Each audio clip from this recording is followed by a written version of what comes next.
steps up. Now we'll throw it for Monunga, and it's incomplete. Oh, it's tipped. It's intercepted. It was tipped into the hands of Hancock, and Hancock along the near sideline. He's got a blocker. One man to beat. Flags come flying in, and Hancock is into the end zone. Right now, touchdown, Ohio State. This is 365 Sports, powered by Sikkim365.com. All right, Matt, and some spin cycles there. We've had some here. We got a big stage for Kansas with the ball up by 3, and Jason Bean wants to throw. Deep shot. Arnold! He is gone! Oh my goodness. 365 Sports is presented by IdealMRI.com. High-quality MRIs for $497 or less. IdealMRI.com. Your health is important, so is your budget. This is Price bringing it out, trying to return of his own. Now Jadarian Price turning on the Jets. 20, 10, touchdown Notre Dame. 365 Sports is also brought to you by Texas Farm Bureau Insurance, protecting Texans since 1952. As this is Sione Vaki on the direct snap, and Vaki around the outside. There it goes on the sideline. Sione Vaki, touchdown Utah. Have you subscribed to our YouTube channel? Search 365 Sports on YouTube. Brought to you by TFNB, your bank for life. Here's Schrader in a huge hole. He'll take it in, and Missouri's got a 2-score lead. 365 Sports is turbocharged by Unite Private Networks. Find out more at uniteprivatenetworks.com. Missouri still trying to get set from the end zone. Cook throws one, and it's intercepted. House call for Major Burns. And LSU is going to escape Columbia with a win. Now here's David Smoak, Paul Catalina, and Craig Smoak.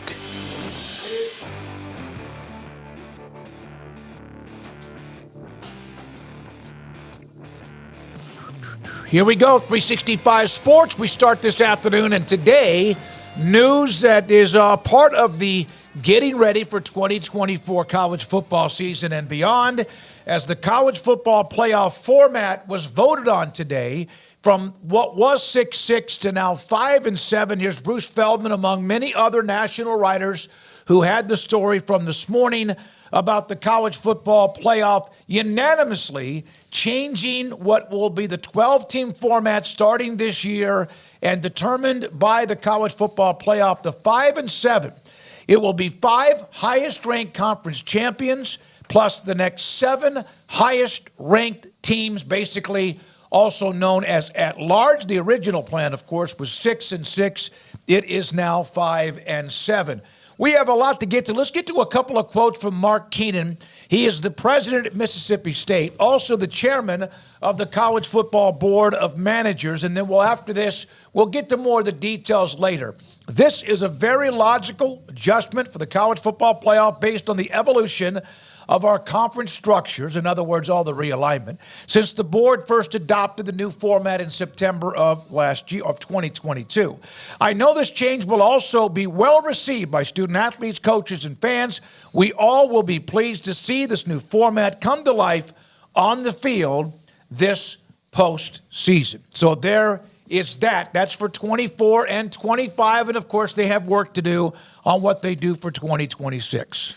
Yeah, it's interesting to see this finally come to fruition, even though it was always going to. I mean, there was no reason to suspect that it wouldn't, other than Kirk Schultz holding it up for whatever guarantees that they got out of this, which they don't, they're not automatic qualifiers, which they didn't even really want. They wanted more of the 5-7 model was what they were going to vote for. They just want to see what they can get. I'm curious to see long-term what that means for Washington State and Oregon State. And, down the line, but this is, again, just a 2-year deal. The things that are interesting to me about this are, apparently according to Nicole Auerbach, the Big Ten and SEC are primed to see how many more automatic qualifier spots that they could get out of this. And also, there is no carve-out for Notre Dame here. Nope. And in fact, stop right there. Here is Joe Pompliano. This will just kind of confirm what you're saying, that if Notre Dame is the number 1 ranked team in the country, they would get the number 5 seed, requiring them to win 4 straight games to win the title. And I wonder how long Notre Dame will put up with that. If it does derail them from the title, but it does mean that they'll get a home game.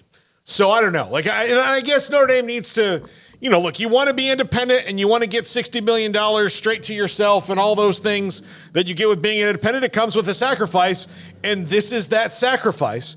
But it is interesting that this is maybe the first time we've ever seen something where there's no carve-out for Notre Dame. Well, by the way, they would get the bye week during conference championship week. Somebody brought that up because they're not a part of that. So they will get at least that. Craig, your thoughts? At least we're at 5-7, and moving forward, we know a little bit more. Yeah, I'll start with Notre Dame. I think that the benefits of being Notre Dame outweigh having to play 1 extra game. That's just me. I see all of this. Well, Notre Dame's on the clock. They're going to have to join a conference now because they're not going to want to, have to play without that conference championship tie-in, the lack of the automatic qualifier there.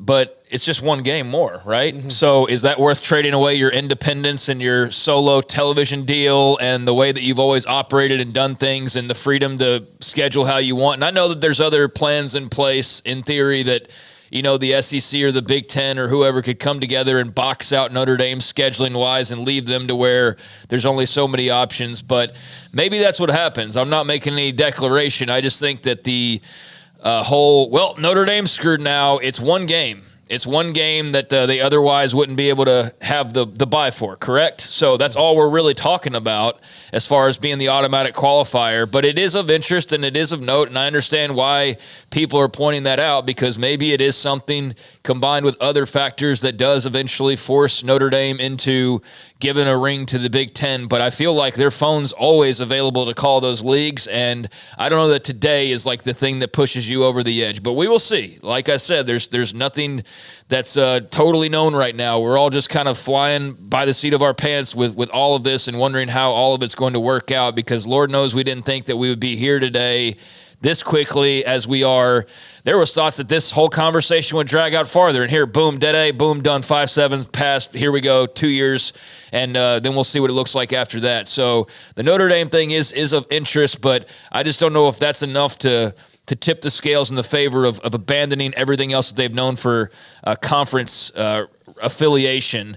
Other part of it, I'm glad that it's over with. I mean, at least this chapter of it, I'm glad that they've got this part of it settled. I know it's only for a couple of years, and beyond that, it's absolute insanity trying to predict what it'll look like, although you mentioned the push that's already apparently occurring from at least one commissioner that we'll get to. But I'm glad that the whole argument over 6-6 and 5-7 and will Kirk Schultz be able to put a stop to this or will it be hung up, that's over now. We know what the playoffs going to look like for the most part, and I'm just glad to have something known in college football as opposed to constantly wondering and speculating when or if something will actually get done. So that's just refreshing to have that just kind of known. Yes, and to clarify, there are 5 conference champions, the highest-ranked 5 conference champions. Only 4 of them will get a first-round bye, being ranked 1 through 4. The 5th conference champion can be any seed. Yes. It doesn't mean they're number 5. So that's why someone, when they mentioned Notre Dame, if they were ranked number 1, unbeaten, whatever, in the country, would get the number 5 seed. There's a lot to get to. Now, Pac-12, Pac-2. What does this mean? I sent a text to Ross Dellinger just to clarify, because there's always moving parts. We'll have Dan Wetzel on from Yahoo Sports here today at 3:25. Tomorrow, 3 different college football writers to kind of break it down again. Remember, tomorrow the commissioners meet. But the Pac-12, the Pac-2, Oregon State, Washington State, at least for the next 2 years, 24 and 25, will not get any kind of conference championship honey. They will not. They can win the Pac-2, whatever you want to call it, but they will not be a part of the conference championship rankings. They're not looked at as a conference. They might be by 26, which might have been the give and take, giving in now to 5 and 7 to possibly getting some sugar or so down the road. Here is how the playoff will be set up. And Garrett has a lot of graphics for us. The 5 highest-ranked conference champions are in. The next 7 highest-ranked teams per college football selection committee, not the AP or the coaches poll, are in. No conference with an automatic qualifier. No limit on the number of teams from a conference. That, is what the SEC and the Big Ten want. First round bye for the highest ranked conference champions. First round home field advantage for teams that are ranked by the College Football Selection Committee from 5 through 8. New Year's 6 bowls will be the quarterfinals and the semifinals, and we'll have that schedule a little bit later on in the championship game, which next year, the 2024 championship game will be held in Atlanta, Georgia. So there we are with how it is structured. Yeah, so theoretically, and again, the SEC could wind up with 0 teams or 8. Like that. Hey, by tomorrow evening, maybe Greg Sankey's got them 8 automatic qualifiers, because that's the part tomorrow coming up that's going to be very interesting. And even though they're the SEC, and even though they will be top heavy and all of that, they still have to go out and earn that. Now, we can sit there and smirk over it, but no one is automatically a conference champion, top seed 1 through 4, but the one that was the nugget is no conference can have too many teams. You can't say, well, that knocks out the SEC. That's the 4th team in among the 12. They could have as many as 1. They could have as many as 8. You're right. They could have as many as 8 teams. Or anybody can as far as a conference. I don't like the idea of the Big Ten and the SEC like going in and changing this game a little bit to guarantee that their conferences get them. Now, we know historically, but we've got to stop. And this is one of the committee's problems, is we've got to stop basing your qualifications for the playoffs on the history of your league. What happened in 2023 should not matter in 2024. The only thing that should matter year to year is what happens in 2024. And then what happens in 2024 is over the minute that the national championship trophy is hoisted and 2025 starts. That's where they need to get to. I don't know if that's realistic or that's pie in the sky idealism talking here, but saying that this conference or that conference deserves at least 1 automatic qualifier or more, or that they should be in every year, to me, flies in the face of what you're trying to do. You really think they can get to that point? No, because you're going to have your inherent biases anyway. But Alabama had this great run under Saban, and we know that they were great. But again, what Alabama did in 2009 has no bearing on what they're doing in 2023. And the fact that they've done it a lot, again, doesn't matter because you're looking at this year. And those are the things I think we've got to get by. And I don't know if you ever can. It's like asking Democrats and Republicans to agree on something. Craig? Yeah, no, I agree with Paul. I think there's very subjective arguments ongoing that are being treated as though like they're fact of like, oh, well, the 6th team in the SEC would definitely beat like the Big 12 champ. And you just hear that willy-nilly, and it's like, no, there's people that actually kind of believe that. And you know what? Maybe there's certain years where that could have happened because they're so strong. But I don't think it's every year, and I don't think it's automatic, and I don't think it's just the SEC. I think the Big Ten's position itself much the same way. My question is why? What have they? I mean, Michigan just won the title. Ohio State's been very good. They've got name brands, but we're talking about name brands and not necessarily results, which is what bothers me as well. There's a mixture of that also ongoing. And obviously, this is all about TV ratings, so that plays into it all. But I do agree with Paul about kind of part of the argument that you already start to hear. The one part about the playoff that I still don't love, and I know there's plenty of people that don't like it in general as far as expanding, but I do. I just find it to be a bit more interesting than the 4-team playoff. I didn't like just the way that every year you had a 5 or a 6 that were getting squeezed, and I think this opens it up and makes it more interesting. And yes, I understand the risks of it becoming like 6 SEC teams or whatever, but I'd still rather see teams get a shot that otherwise wouldn't get a shot in this format. I don't know about you guys, but I'd still rather see, Kansas State get a crack at least having the opportunity. And do I think they can go win 4 playoff games? No, I don't. I think this is all, like everything else, rigged for 2 conferences, basically. And that this, if anything, almost ensures that no one else ever wins a championship other than the Big Ten or the SEC, because nobody else is likely going to have the resources to accumulate the depth and the talent needed to go through a 4-team or through a 4-round playoff. Besides those 2 in the long run. And I hope that that's not the case. I hope I'm wrong on that, but that's how I felt for quite a while, and yet I still am in favor of that more so than the 4-team. I know that's kind of sounds backwards, but just from a fan standpoint, I'm more entertained by the idea of a 12-team. I still don't love the first round bye, though. I don't like that. I don't like the idea of giving teams one less game to play. I'd rather you just give them home games. I remember the argument from months ago, well, that's not fair for the teams that get a bye. Well, they don't get. It's almost like you're already politicking to get the bye and the home game. Like you can see that coming down the pipeline. And it's if Georgia's won, they get the bye, but they also get to play the second round.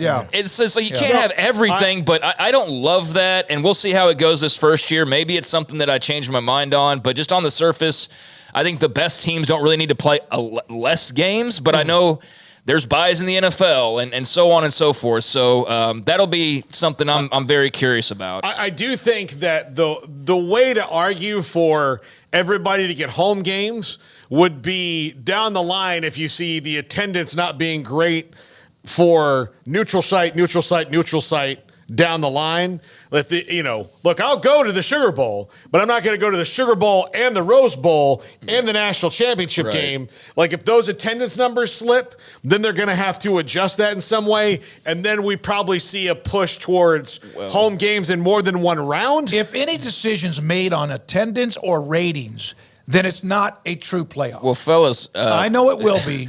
That's college football, but also I think they're already discussing them, and you already see the seeds being planted in the media about the expansion of the playoff already. They haven't even played 12 yet. They're already talking about expanding. So I think that topic in particular will get addressed, because the next thing you know, we're going to have a 16 team, and then you're going to have 8 teams from one conference and 8 from another, or 6 from one, 6 from the other, and you'll have your top seeds that also get maybe not the bye, but they get those home games. So that's something that can change very quickly. I'm just interested in sort of how that looks this year, because it's such a change from what we've been seeing. But in general, I mean, I'm looking forward to seeing what all this looks like, but I'm also clutching my pearls just a little bit. Not for myself, but just for college football in general, and for those conferences that aren't in the top 2, because we already know the deck is stacked. But then when you start hearing some of the conversation, like as soon as this is passed, it's like, geez Louise, like how much needs to be over in this pot and this pot alone, Go win some of those games. No, even though that's all it's you can do. It's going to be hard to win more than 1 or maybe 2, but go win some of those games. And there's going to be blowouts in every round, including what possibly could be the semifinals or the national championship. I do think that the home game discussion for the top 4 seeds will be something over the long haul, but they're going to have to fight the New Year's 6 on that. So that, and the only thing that could change that is some financial model that somehow benefits them in the middle. Sure. Because I think part of it, and the argument isn't necessarily going to be about the home field advantage so much as Georgia's going to see, if Georgia's the number 1 seed and Michigan's the 5 seed, and Michigan gets to have that home game, and then they go back to the meeting and go, do you have any idea how much money we made on that game? Yep. Holy cow. Yeah, like the city's thrilled. Like we had the hotel sold out. This is nuts. Speaking of which, we kind of want that. And but while you're saying that, I hope that there's not also some sort of devious plan that the seeds number 5 through 8 will all be in stadiums of 75 or 80,000. If there's a team ranked high enough and they have a stadium of 50,000 and they get to host a game, they get to host a game.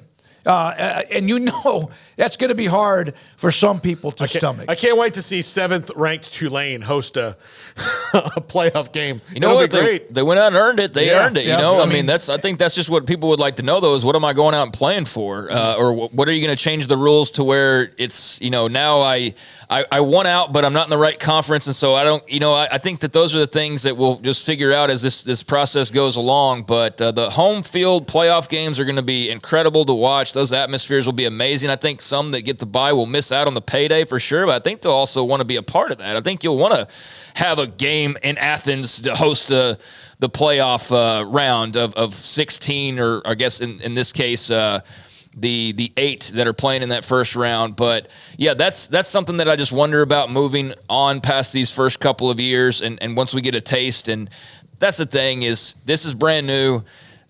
There'll be some things that maybe I think that we love right now, or that I love right now, that I'm not so fond of when the time rolls around, and vice versa. But we'll have a couple years, and certainly this year will be the big trial run, because they've got a new playoff system they've got to create for a couple of years from now. So they don't really have a lot of time to waste, but at least they can move on from this whole debate about the 6-6, 5-7, or the holdup and getting that passed. Now they can get to work on all of the other things that need to be worked on. Well, and a lot of that is still up for grabs. Tomorrow the conference commissioners meet. There's still a lot to get to. Dan Wetzel from Yahoo Sports is going to join us here in just a moment to discuss some of that. And even in the chat, there was the discussion that if you're one of the top teams that will host a first-round game and your stadium is not a certain size, that you might have to play in what is a home neutral, like they do Absolutely in high school football. In high school football in the state of Texas, which if it's something that the two teams can't agree on home or away. I would, if I was one of those teams that made it, if I'm the 8th team and I'm from the group of 5, or I guess I wouldn't be the 8th team and hosting, but well, I guess you would. The 8th team, and I get to host a game against the 9 seed, and I might be the Sun Belt champion, and it's in my 44,000 seat stadium. They said, hey, yours an NFL stadium that's 90 miles away. I'd be like, eat every part of my butt. Yeah, I mean, sorry, let me. That's what I'd tell them. Help out the team. Let me give away my home field advantage that we earned and give that away so we can sell more tickets. I don't think so. So you can I understand. sell more tickets where the other school that's got bigger fan base Let's help can have out half the stadium. Let's help out the opponent that didn't have the advantage because we had home field. Now let's give that away so we can play in the Falcons Stadium and everybody can make more money. I don't agree with that, and I don't think every game has to be in front of 90,000 plus people. Sure, it makes the atmosphere great, but there's plenty of great games with 45,000 people in attendance. That's a sold-out smaller stadium, 50, 60, 70,000 that are just fine and are perfect environments when the matchup's right. So, I don't agree with that take there. And if they can host a game like that in a smaller stadium and win and move on and make more money, maybe they do get even more added to the stadium in which they play, and maybe not. That's their prerogative. When we come back, what does Dan Wetzel think about this? He also did a story today about the NFL Combine, the lack of underclassmen because of NIL and the transfer portal. That and more. We appreciate you being with us today. This is 365 Sports. Stonewood Dental, Robinson, Texas. Dr. Steve Childress is my dentist. And back when I first met him, it seemed like I was always something on my mind. Okay, this doesn't feel right. This tooth is cracked, or something's wrong here. And it was constant, like a headache when it comes to my dental work. And now I don't even think about it. That doesn't mean something might not pop up. That doesn't mean that I might need something else done. But it's great not to think about it. It's a relief. It's a stress-like free deal. And Dr. Steve Childress is the reason I feel that way. And Stonewood Dental in Robinson, Texas, with a staff that will take care of your just simple maintenance, teeth cleaning, to something that's more traumatic or something more invasive, whether it's a tooth being pulled or a root canal or more, a bridge, something you did. I've had a couple of emergency things happen with my dental work, and Dr. Childress was there. He was amazing one weekend, met me on a Friday evening, then finished everything up after he allowed me to enjoy the weekend on Monday morning, even before service of the hours of his operation. Dr. Steve Childress and Stonewood Dental in Robinson, Texas. Attention all car enthusiasts. Get ready for the President's Day sale happening at Allen Samuels in Waco. For a limited time only, drive home in a car of your dreams with unbelievable discounts. Looking for luxury? How about the 2023 Jeep Grand Cherokee Summit with a whopping $12,500 off MSRP? Or maybe the adventurous spirit of the 2023 Jeep Compass and Renegades, now 10% below MSRP. But wait, there's more. Save big on the rugged 2023 Jeep Gladiator Sport with savings of $13,000 and an incredible 15% off MSRP on every 2023 Gladiator. Rev up your engines with the 2023 Dodge Charger RT, now $8,000 off MSRP. And a special thank you to our first responders. Enjoy a $500 off your purchase. Hurry in now and take advantage of these unbelievable deals. This inventory won't last long. Visit Allen Samuels in Waco. Come by. Let's be friends. Pioneer Steel and Pipe opened their doors in 1943, and they have never wavered with their focus on great product and customer service, relationships with a handshake, making sure you, the customer, is satisfied. Their new facility is now twice the size, allowing new inventory, higher quantities, and in a much more organized fashion. In addition to the long lengths in tubing, angles, channels, rods, and flat, Pioneer Steel and Pipe now offers several shorter, more convenient lengths of material already cut. Their 2,500 square foot showroom has over 1,000 new products in stock, new welding supplies, hardware, quickcrete, and do-it-yourself components for any project, whether you are a professional contractor or weekend warrior. The new facility is designed to make your loading experience faster and more efficient with easy drive lanes around the building and much more room to get your trailer loaded. Our location may have changed, but our values haven't, and our relationship with customers goes much farther than just business. Pioneer Steel and Pipe on Loop 340 and Highway 6 and just east of I-35 in Waco. Automatic Chef Canteen is a full-service micro-market vending and office coffee provider with state-of-the-art vending equipment, a wide variety of products, and offering custom-fitted micro-market vending office coffee solutions for your employee break room.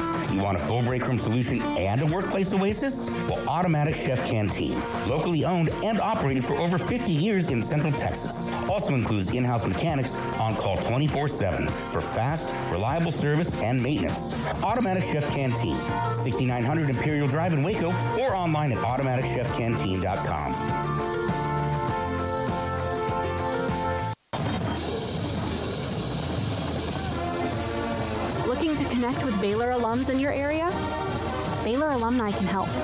Looking to host a watch party in your city? Baylor Alumni can get you started. Want to step out in your community and serve with other alums? Baylor Alumni is your connection with the university and each other. Let's get started. Learn how at baylor.edu/alumni.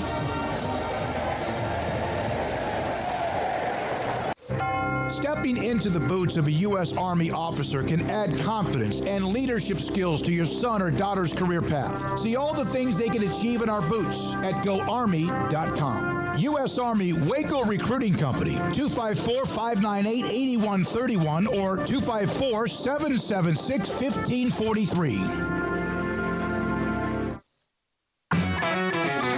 This is 365 Sports. The 3 o'clock hour is sponsored by Waco Custom Marketplace. Meats, sweets, Texas treats, and a cut above the rest. 425 Lake Air Drive, Waco.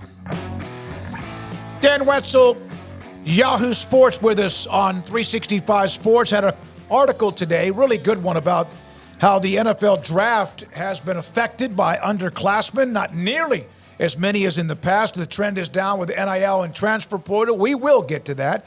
And Dan also joins us because today, Dan, finally at least, there's some movement. The college football playoff format will be the 5 and 7. Do you feel like they got it right? Yeah, I think it's the best plan at this stage. I think going, the 6 and 6, we don't need two group of 5. We haven't seen that competitiveness out of some of these group of 5 teams. To have 2 of them. We just watched Liberty kind of get destroyed last year at 12-0. I think 1 is good. 2 would be a little bit much. The group of 5 isn't what it used to be. The Power 5, or Power 4, or whatever we're calling it at this point, has scooped up a lot of these high-end programs. I mean, there was a time TCU was in was, not power, not Utah was not in power. Houston, obviously, Cincinnati, Central Florida, a lot of really good teams weren't in the so-called top leagues. Now they are. So it's going to, I think the Mountain West is a very good league. I still think there's some stuff from the Atlantic, but one is enough. I would have preferred the Pac-12 stuck together and we were 6-6 and make that last spot for an at-large bid a little bit tougher. But considering what happened to the Pac-12, this is just where we're at. Dan, I know that the SEC and Big Ten in particular are going to make the push for specific automatic qualifiers. Do you think that kind of flies in the face of what they were trying to accomplish with this, at least the idealistic view of it? Yeah, this is why I've been really critical of people who have kicked this down the line so far. And that includes the Big 12, that includes the ACC, the Pac-12 no longer exists, maybe in part because of this. They had great opportunities through the years, even the old Big East, to set up a playoff where there were automatic bids for all their leagues. And time and time again, they either refused to set up the plan or they backed out of the plan at the last minute or they spent their time getting up in their feelings about something else and rejected the plan. And, now we've got a 2-year window here and we don't know what's coming after that. They always think that they're going to get just as good of a deal, if not better, going forward. But the power in this sport and the power in college athletics are with 2 conferences right now. They have the money. They have the programs. And so you cannot count on automatic bids in the long term. And literally 2 years ago, they could have agreed and had 6 automatic bids for an extended period of time, however long they were going to sign that. And everyone dallied, no, and now we don't know. You take a conference like the Big 12, it is imperative that they have an automatic bid into this playoff. And then ample opportunity to maybe get a second team in, because that's how you remain relevant. That's how you get exposure. That's how you can go out on the recruiting trail and say, hey, look, man, you come to our place, you can get in. I know it's a different sport, right? But Gonzaga basketball is one of the best programs in the country, right? They recruit a lottery pick practically every year.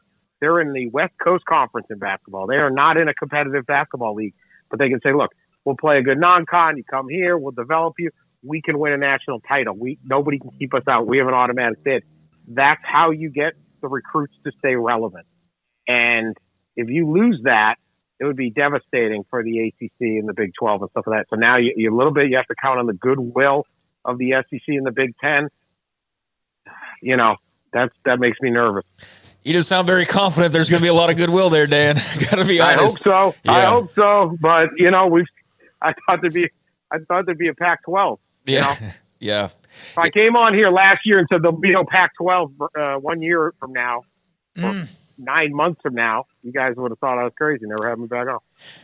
Dan, I've seen a lot of the Notre Dame speculation in regards to the language here when it refers to the conference championships. And, oh, wow, Notre Dame's not going to get an automatic qualifier, or, there's not that out there for them. They can't get the first round bye, but they don't play a conference championship game. You know the conversation about Notre Dame and how for years now people have been trying to find the right scenario that forces the Irish into having to eventually join up with the league. Do you think this is another step towards that, or is this just same speculation, but Notre Dame's going to be Notre Dame? This is a good deal for Notre Dame. Jack Swarbrick, their AD, was one of the authors of this plan. Yes, they cannot get a top 4 seed and they cannot get a bye. And if Notre Dame is going to win the national championship, they would have to win 4 playoff games. Let me hold it right there. Notre Dame is probably not winning the national championship. Okay, they're a lot smarter than saying, "What if we put that together?" They only play 12 games. Everyone else got to play a 13. It's not fair for them to play 12 and then get a bye also. So this is effectively their deal. If they would have been in the top 4, okay, if they would have been good enough to get in the top 4, then they will be ranked 5th. And if you are ranked 5th, you're almost certainly going to play the Group of 5 champions. And you're going to play that game in South Bend, Indiana at Notre Dame Stadium. That is a fine deal for Notre Dame. If they can't make that work, then that's their own problem. That gives them the easiest first-round game at home, a chance to, Baylor, like schools like that, you have to market your school, right? Mm-hmm. Chance to show 15, whatever, 20 million, how many people are watching a playoff game, Notre Dame Stadium under some nice, December snow. And that's what they're trying to go for. So what they gave up is, yes, they don't get a bye, and it's harder to win a national title. I don't think anyone at Notre Dame realistically thinks they're winning a national title at this stage. But what they're getting is a very, very favorable deal as the 5 seed. 5 seed is a very good spot. You don't get that bye, but it's a much better spot than say 6, 7, or 8. Dan, what if a school that has a smaller stadium, 50, 60,000, and there's a lot of those, although there's, of course, a lot that have 75,000 and more, but they are really good. They have an incredible resume. They're ranked 5 through 8. Do you trust the committee to not play mind games with the size of their stadium because they get a first-round bye? Well, I sure hope not. I mean, that they should be called out. If you earn your 5 through 8, we don't care about ticket sales. Like, 20,000 more people or whatever. I would love to see a playoff game in Manhattan, Kansas. Mm-hmm. I'd love to see one in Waco, Texas. I would love to see it in Fort Worth, Texas, wherever. Like, that's the on-campus is going to be so great. What is one of the best parts of college football? It's the stadium. We're not just cookie-cutter NFL stadiums here. And it's going to that campus. And the idea, obviously you guys understand it at Baylor, but, a playoff game in Waco, a playoff game in Manhattan, that's the biggest sporting event to ever occur there. It would be the biggest sporting event. Imagine you're sitting there at 6 and, a playoff game is going to be played and you're playing the 11th seeded Michigan Wolverines are coming to your place. Like, just an unbelievable night for these campuses and these communities and the money that gets poured in. Instead of taking the money out and putting it in, Scottsdale, Arizona, or Miami Beach, the money comes to Waco and all these, Columbus and Ann Arbor and wherever, Tuscaloosa. But, imagine if Alabama's got to come to your place. And it can happen. And so they better not ever consider that. The small stadium, hey, even better. Let's do it. And same with weather and all those things. The only thing I would say on manipulation is if, you don't want to have a rematch or something like that, and you got to flop someone from 10 to 11 to set that up. Mm-hmm. I wouldn't really care so much about that, but don't admit it. But I'm going to investigate it. But I'd love to see a game in some of these stadiums. We don't need to just sell however many. I don't want to see them all in Ann Arbor and Tuscaloosa. I want to see them all over this country. Dan, to that end, though, like, there are those top 4 seeds that aren't going to get home games, and they'll be playing in the New Year 6, which is a system that feels a little antiquated and antiseptic to me. Like you said, cookie cutter NFL stadiums, to me, that should be reserved for the championship game alone. I just think it would be better because, like you just said, it's better on campus. What would have to happen to kind of move past that, or is that maybe a statistical impossibility given how much sway those 6 institutions, those bowl games have? The sport moves so slow. Mm-hmm. What I do think will happen is those top 4 seeds are going to watch how fun it is for 5 through 8 to host the game, how meaningful it is, how exciting it is in those all the things we just talked about, and your Georgias and your Ohio States and your Alabamas or whoever's going to be kind of in that group and sit there and say, wait, now we don't get that fun? We got to go play a neutral site game. We don't get to get the recruiting advantage of all these kids watching. Do we get to bring recruits on campus, things like that? I think they're going to push for that second round to be on campus. That's what it really should have been. I'm with you. I would go all the way to the title game, like the Super Bowl. NFL's got it right. You're not, I was at the NFC I cover NFL also. I'm at the NFC Championship game in San Francisco, and the crowd is fantastic. There's Lions fans there, but mainly Niners. And nobody was like, hey, we should move this to the Alamo Dome. Right? Nobody's going, boy, I wish this game was in Atlanta. It'd be neutral. No, deal with it, right? This is the home fans get that chance to go to a game. So I would go all the way, but I don't think you're going to get to that. But that next step will be 1 through 4 saying, wait, we should get that. We should have that fun, and we want to showcase our place. So I think it'll slowly get there. But I'm bully on home field. I just think it's great, and I think the stadiums are great, and I love when everyone gets excited for like non-conference games when you see some like. I just saw Alabama playing Wisconsin, right? You don't have to be an Alabama or a Wisconsin fan to be like, all right, that's cool, right? You want those things. We want unusual laundry in unusual places. So your article, NIL transfer portal effect, more college players eschewing the NFL draft. It's an amazing drop from what was 135 in 2019 to now 58 this year, and last year it was 82. NIL transfer portal, is it 50-50 or is it NIL 60, like 2/3 of that reason for them not leaving? I mean, who knows? Probably NIL more than the transfer portal. I would say actually probably 3/4. So you have two things. Going on. So like you said, 135 juniors basically declared for the NFL draft in 2019. So 5 years ago. From 2016, and that's not from 2016 to 2022, the average was 115. So that's a pretty good sample size of triple digits. And every one of those years, it was over 100 or more every single year. So that's where we're at. And then all of a sudden last year goes to 82. We're down to 58. Now, at least 20 to 25 of those guys have first round grades on them. If you look at the mock drafts, you're going 20 to 25 guys are juniors. Obviously, Caleb Williams is not staying in college, right? Mm-hmm. Drake May is not. Marvin Harrison Jr. Fine, good. But if you take that out, you're down to 33, 35 players who don't have a first round grade or saying, yeah, I'm gonna go. And those guys probably have second round grades. A lot of them do, right?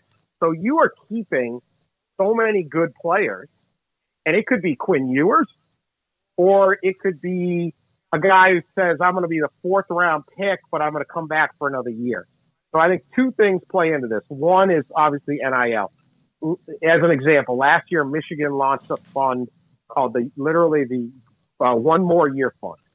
And it was like a group me, and fans could kick in, and they kept Blake Corum, they kept Zach Zinter, they kept a couple linemen, they kept about 5 or 6 really good players who would have been, hey, 3rd round pick, 4th round pick. They stayed, came back to Michigan, win the national championship. And so the money there for those guys, the difference between being zero and NFL money, or who knows how much these guys made? A couple $100,000, $500,000. Blake Corum set for the rest of his life the season he had at Michigan, right? He'll be forever hero. Whatever amount of money it was enough for them to stay. And there clearly wasn't that money as recently as 2022. So now all of a sudden there's that money. So I think you got those guys. You've seen a whole bunch of Ohio State kids stay. It could be a Quinn Ewers going, I'm going to develop long term. I'm already making some money here. It's across the board. You can see it in all different programs, different sizes. So I think that's the biggest deal. The other is the transfer portal, in that if your coach leaves, you don't have to just say, well, we know like a quarter of the, 20% of the country's head coaches leave every year. And your position coach leaves and you're going, I don't want to stay here one more year. I'm uncertain. You can go somewhere else. Go find your spot. Or, it just didn't work out for me as a junior. I'm just going to go pro. Oh, you go find another place. So I think it's way more NIL than transfer portal, but pretty interesting. We're talking 70 or 80 more really good football players who are staying in college football next year than maybe would have even 3 or 4 years ago. That's star power. That's continuity. That's fans getting to reward the guys they like. That's a positive. Not everything about NIL is a positive. Not everything about transfer portal is a positive, but some stuff is, and it's good for the whole of the game. I have to respond. I have to at least mention your tweet last night between Houston and Iowa State, which was a battle of like blood and guts and attrition. Old school. Old school. Pistons in the 80s or 90s or whatever. The Knicks. Dan said in Henry Iba. Yeah. This is like Henry Iba stuff. 38-35, man. Yeah. We beat K-State, yeah. In terms of defensive effort, Iowa State-Houston reminds me of the NBA All-Star game, except not at all. I love that. That was great. That was great. Yeah. You like a 397-point game? That's quite a Never thought it would be possible. Dan, thank you as always, man. We appreciate you being on and being available whenever you can. We appreciate your time. Great stuff. Always love being on with you guys. Thanks, man. Dan Wetzel, Yahoo Sports, with us on 365 Sports. So there's the trend. We're looking at a lot of trends. Trends are good to kind of look at. Sometimes you have trends of a program or trends of a coach or trends of a certain style. And now the trends of what the transfer portal NIL have meant to the NFL draft. If you're an NFL general manager, a personnel guy, or whatever, that's about 85 less players that otherwise would have entered the draft. Not all of them would be draftable, but it does take away from some of the talent. And it also saves a lot of people from themselves. No, it does. Because absolutely does. You can fall in love with a guy who's super raw, and you can be like, oh, this guy's going to be great. But what he really needs is another year or so to develop and get that. And sometimes it's not even skill. Sometimes it's just maturity. Sometimes he needs to, instead of leaving after his redshirt sophomore year to get drafted in the third round, he needs to go be a redshirt junior and maybe finish his degree. And I'm not even saying that in the we should finish his degree, just so that he grows up and is ready to be a professional.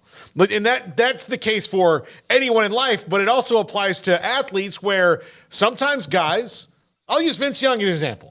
Vince Young was skill-wise probably ready to be a professional athlete. 2 things or 3 things intersected on him that he was not ready for. 1, he hired a really bad agent who stole a bunch of money from him. 2, he was probably ahead of his time in that, at that time they were trying to make quarterbacks like Vince Young into quarterbacks that were in this cookie cutter mold, and they weren't adapting well enough. And 3, and maybe most importantly, is he just wasn't mature enough to be that guy yet.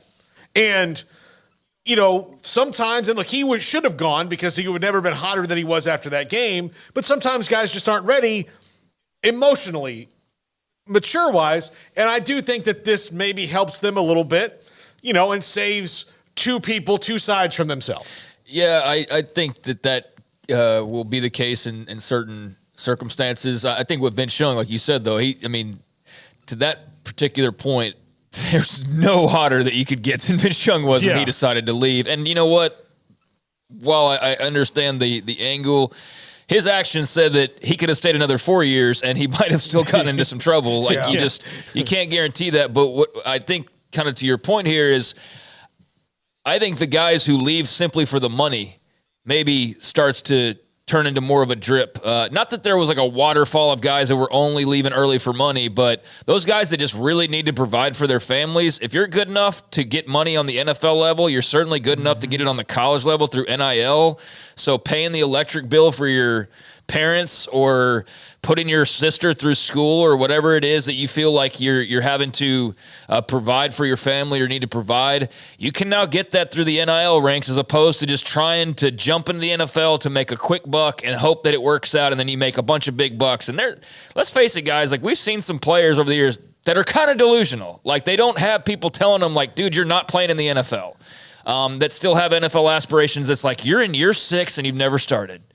Your NFL dreams are not realistic, and so I know those are 2 different circumstances because we're talking about guys leaving early, but in general, I think NIL is good in that way, that it provides for folks who otherwise probably aren't getting that opportunity at the pros or aren't quite ready for that opportunity. So yeah, a junior receiver who could otherwise leave and go be a late round pick can make as much, if not more money, being a star standout, and then maybe the next year he's ready to go make the big money in the NFL.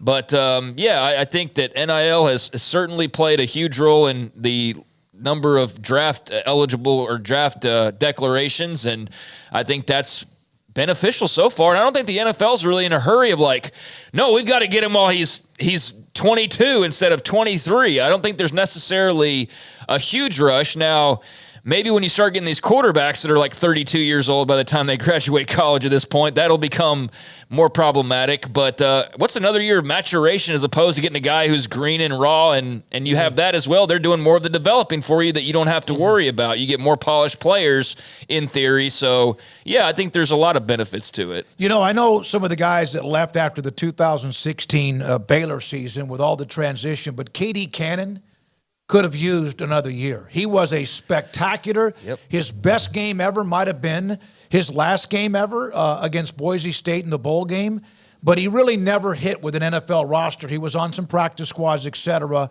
and has not been a part of the NFL for the last 5 or 6 years. Now he's playing for the San Antonio Brahmas. But that's a guy that could have used another year. Even now, think about what would have happened with that roster had the transfer portal been available. Would have been shredded most likely, just like their signing class was, or at least some of them would have left. But that's an example of a guy that could have. RG3 was ready. Vince Young, he was ready. It was time to hit it because it was as hot as he could possibly be. And some others had been ready, but it just did not work out. You know what I'll throw out there? You remember Jamar Toombs that was at A&M? Yep. Jamar Toombs. Kilgore, Texas. Yeah, entered the NFL draft after he had a fantastic junior season. I mean, he was, knocking people over and scoring touchdowns and doing all this stuff, and got it in his head that he was going to be this NFL running back. And the NFL's like, look, man, there was one Ironhead Hayward. You are, one biscuit short of a guard, and this is not what we do. He was Roy Williams was a biscuit short of a linebacker, as a running back. Yeah. But Jamar Toombs, I remember he declared, and I thought, oh, okay, great, and good for him and all. But then you watch the draft, and nobody called him. Nobody called him, and you're like, well, you did that. I know you wanted to make money for your family and all that. I get that decision, but now you're in the exact same spot you were before and can't go back and play. Yeah. Your eligibility is done. All right, we have a lot to get to. Want to get into West Virginia now because of the Missouri AD now at Arizona.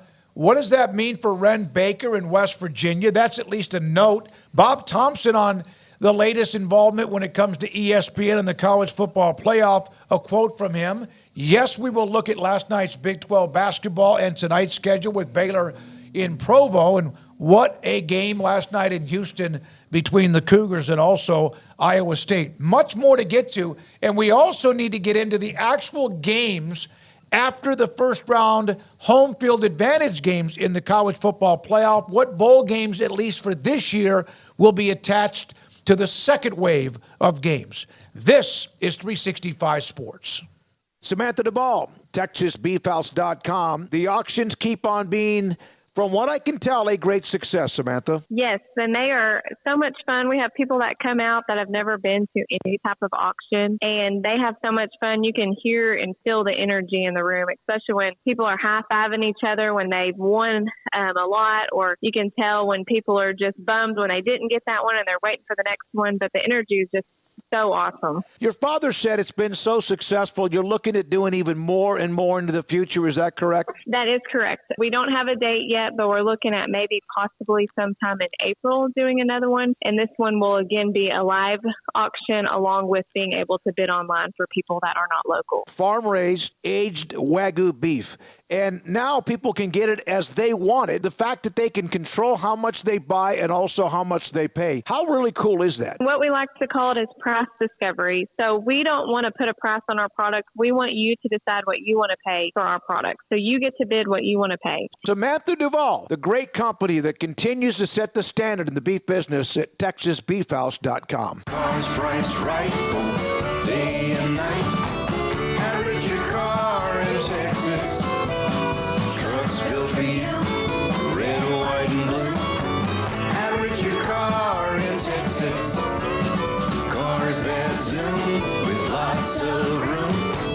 Average your car in Texas. Count on us, a dealer to trust. Average your car in Waco, Texas. Pete pizza, burgers, and Bears football. There's no place around Waco that serves them all other than Bubba's 33. Come show your green and gold and enjoy some of Waco's best food and beverages while watching your favorite team, the Bears. When real Bears fans get hungry, Bubba's 33 is the #1 spot for ice-cold drinks, hand-stretched, stone-baked pizzas, and bacon-infused burgers. Join us for indoor or patio dining. Bubba's 33, Waco's restaurant and proud supporter of Baylor Bears football. Sick 'em, Bears! With so many companies and policies out there, it gets so confusing shopping for insurance, and I never know if I'm getting the policy that's right for me. Luckily, I met the team at the Niche Group Insurance Agency. With the Niche Group, you can go to one company and get access to coverage options from many insurance carriers, and you get to speak to a real person about your specific coverage needs. With the Niche Group, I know I'm getting the right coverage at the right price. If you need insurance, talk to the experts at the Niche Group at 1-800-258-8302. At Ideal MRI, we feel blessed to be a part of the Waco community. We're a small family business right here in Central Texas, and our goal is to bring down the cost of healthcare while maintaining high quality. At times like this, the cost of healthcare has never been more important, and unfortunately, significant illnesses and injuries still occur. That's why Ideal MRI is open and here to serve you through the difficult time. We offer premium MRIs just like a hospital with state-of-the-art technology and specialists, but you'll pay less. Sometimes thousands of dollars less, whether you're using insurance or not. At Ideal MRI, we accept most insurance and there are no hidden costs, even offering financing if that's needed. Everything included in the price, and you'll not get something as a surprise in the mail later on. If you need an MRI, ask your doctor about Ideal MRI. They'll know. You can schedule an appointment safely from home online in minutes at idealmri.com or give us a call, 833-IDEAL-MRI, idealmri.com. Waco Regional Tennis and Fitness on Lakeshore Drive is a premier elite life-changing experience where you can change your mind, body, and soul. Offering over 50 group exercise classes every week, including boot camp, bar, silver sneakers, and 10 cycling classes with morning and evening classes available. New state-of-the-art bikes that allow you to compete against yourself with a screen monitoring your speed, miles, resistance, and power. Personal training with Christy London, Randall Corley, Alex Botch, and Nathan Roach, where you will be encouraged and motivated to grow, losing inches in weight the right way. There's a kids club included with your membership, plus sauna and tanning bed. 16 tennis courts, plus a beautiful stadium court, and longtime youth tennis pro Britt Coleman and assistant junior pro Kenna. Adult tennis lessons and clinics with Blake, and the commitment to pickleball with 8 courts and instructor Jody Thurman. Visit the website at wacotennis.com next to Hawaiian Falls on Lakeshore Drive in Waco. 365 Sports is turbocharged by Unite Private Networks. Find out more at uniteprivatenetworks.com. Back to the college football playoff. Ross Dellinger, Yahoo Sports. A couple of different notes from him this afternoon. Washington State President, College Football Board member Kirk Schultz says the Pac-12 never planned to hold up the 5-7 format change, but he's worried about future changes from the SEC. Big Ten seeking multiple automatic qualifiers. 4 AQs for a single conference has been floated. There was not a lot of support for Schultz's proposal seeking the Pac-12 to retain their Power 5 revenue voting status. The Pac-12 will retain the standard Power 5 revenue cut of $6 million or approximately $6 million the next couple of years, as was decided even a couple of weeks ago. Bob Thompson responded to that by saying Schultz wants the Pac-2 to live on as a Power 5 past 2025. An unnamed conference has floated 4 auto qualifiers for itself. The SEC floated 0 automatic qualifiers in the past, so maybe it's the Big Ten's idea. In any case, Wednesday ought to be interesting. Wednesday, that's tomorrow, is when all the conference commissioners will meet and discuss the future. Yeah, oh yeah. And the Big Ten, in no year of like the college football playoff would have ever had 4, even in this league that they have now. I don't think there would have been a year where you could have said they'd had 4 automatic qualifiers. No, I don't think in the history of the CFP. So them asking for it is it might be one of the dumbest things they've ever done, in the fact that they would never get it even in their current form. They're adding new teams. Oh yeah, but that's what I said. But like even in the 18, like even in this league that they have now, there may not have been a year where they've gotten 4 of those teams in. Maybe. I mean, last year they would have probably had Michigan, Ohio State, but then again, they're playing Pac-12 schedules, so who knows what Washington and Oregon's records would have been. But I mean, in theory, now you've got. Sorry, UCLA. 3 teams that could possibly be, and I know some will be like, sorry, USC, but you have 2 teams that have been in the playoff and have played for a national title in Washington and Oregon in the playoff era that have now joined the fray. So if you think about Ohio State and Michigan and then those 2, in most years, you think they'd be in that mix, and then you hope that Fickle gets Wisconsin rolling, or Rule at Nebraska, or Ferentz in Iowa are good enough to be one of those at-larges. But, yeah, I don't think it's a given. I think that's why the automatic qualifiers is something that you'd almost rather it's such a hard thing because you want everybody to have the representation. If you take that away, you almost further endanger yourself, do you not, to leaving it up to interpretation and then having Auburn with 3 losses getting in over a 1-loss Big 12 champ because the committee decides that way. And so you're kind of you're damned if you do, damned if you don't. But, that transition and how the Big 10 stacks up each year, I don't think that it's necessarily going to be worthy of 4 every single year. I think the SEC, the argument is going to be that, there is going to be 4 teams. Now, I think once you start getting to 5 and 6, you start getting into like 3 and 4 loss teams. And I understand there's going to be an argument of why 9 and 3 Tennessee is better than – 1 or 2 loss Texas Tech or something, but that's where it's really going to get nasty and ugly, and the debate's going to get vicious, I think, is when you start trying to determine those types of spots, right? Because we know the kind of sway that one league has, and they're going to use what they can, but how does that play for the whole committee in the long run? That's going to be fascinating. So, I'm not surprised they're trying to get automatic qualifiers.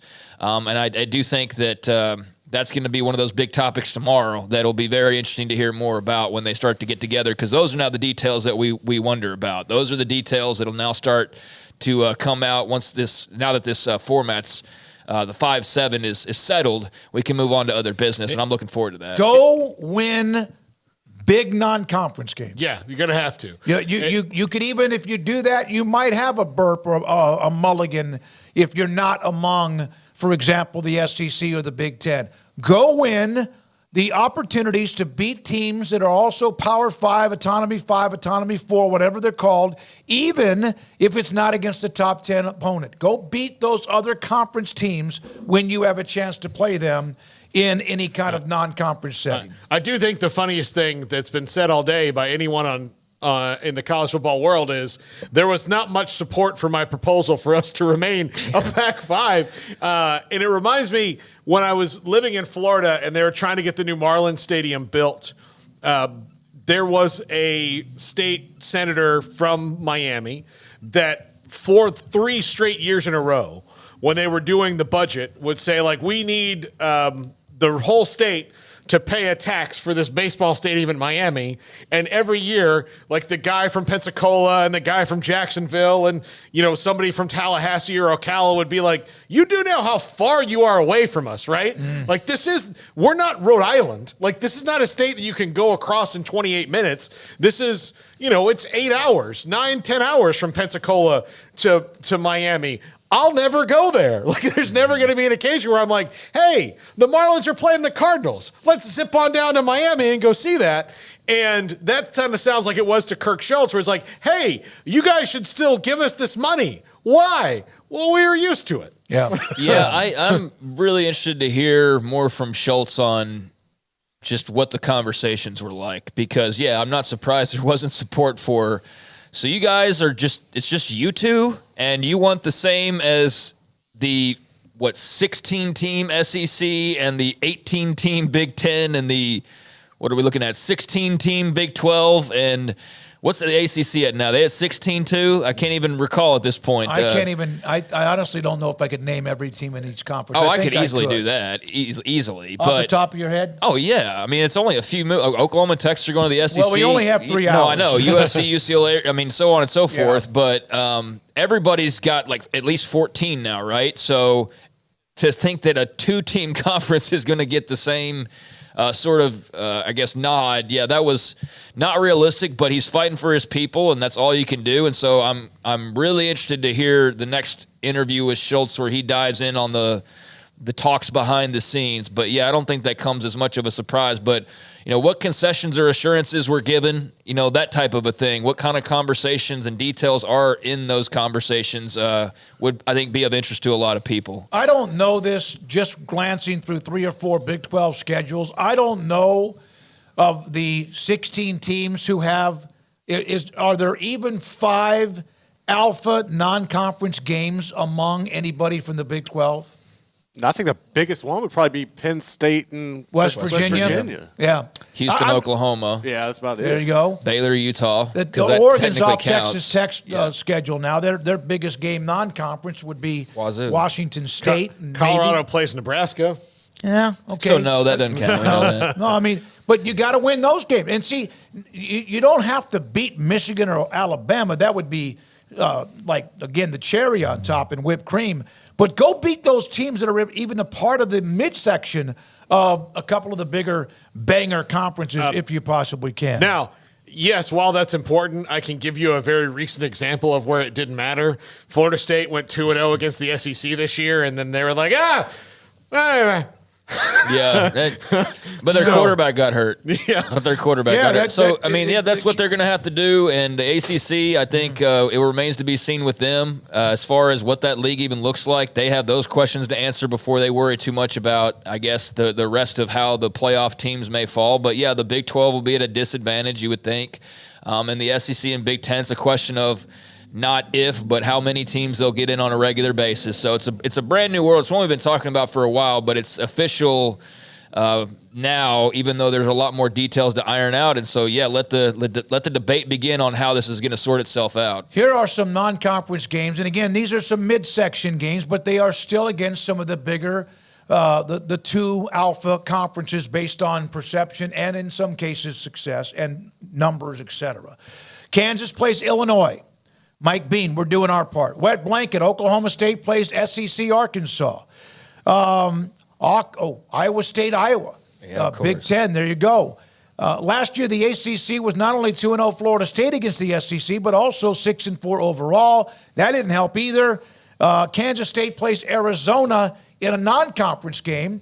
Baylor is playing Utah in a non-conference game, although, again, in a game that's a part of their own conference. Yeah, I mean, winning those games can help a little bit, but let's be honest about it. The only thing you can do is go undefeated, and then you're guaranteed – oh, wait, no. You're not guaranteed for anything. That's right, going back to Paul's point. But, no, I mean, that's really all you can do is just win and then hope the committee actually allows you into the playoff. And that should not be a problem, you wouldn't think, with 12 teams now, and unbeaten is not going to ever get left out again unless they're not at a bigger school. And then I do wonder how that will be handled if there's an unbeaten Liberty or something like that in the mix. Like this past year, where their schedule was not worthy of a whole lot of talking, but their record was. So, yeah, I think all you can do is if you're not in those top 2 is just win and then hope things fall a certain way. Beyond that, just keep doing what you're doing and plug away and hopefully you can,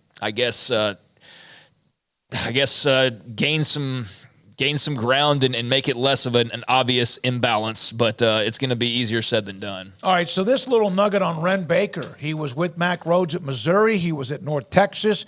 Has done, and a lot of West Virginia fans that have contacted me or I've asked them or whoever over the last few months, that's the best thing E. Gordon Gee has ever done was hire Wren Baker.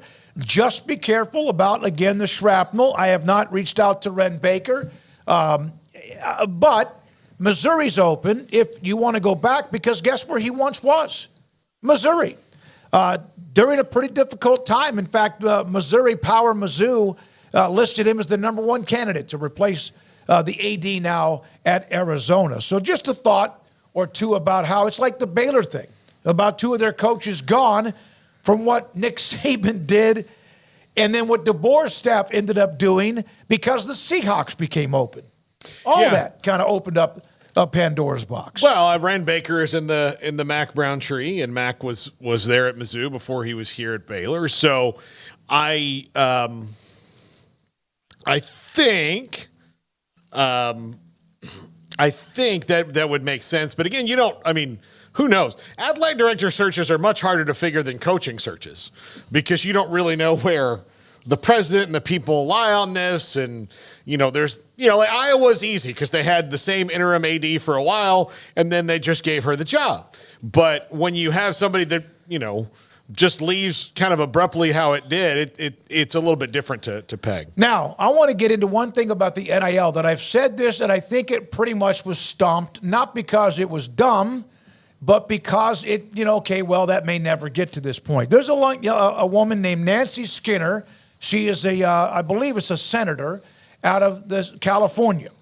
She announced new legislation, SB 906, which would bring transparency to name, image, and likeness in California college sports and raise awareness. Now, this is what I said a long time ago about gender equity in NIL deals. Basically, what she's saying is that you don't have to name the name of the players, but if you have an NIL deal, you have to report it.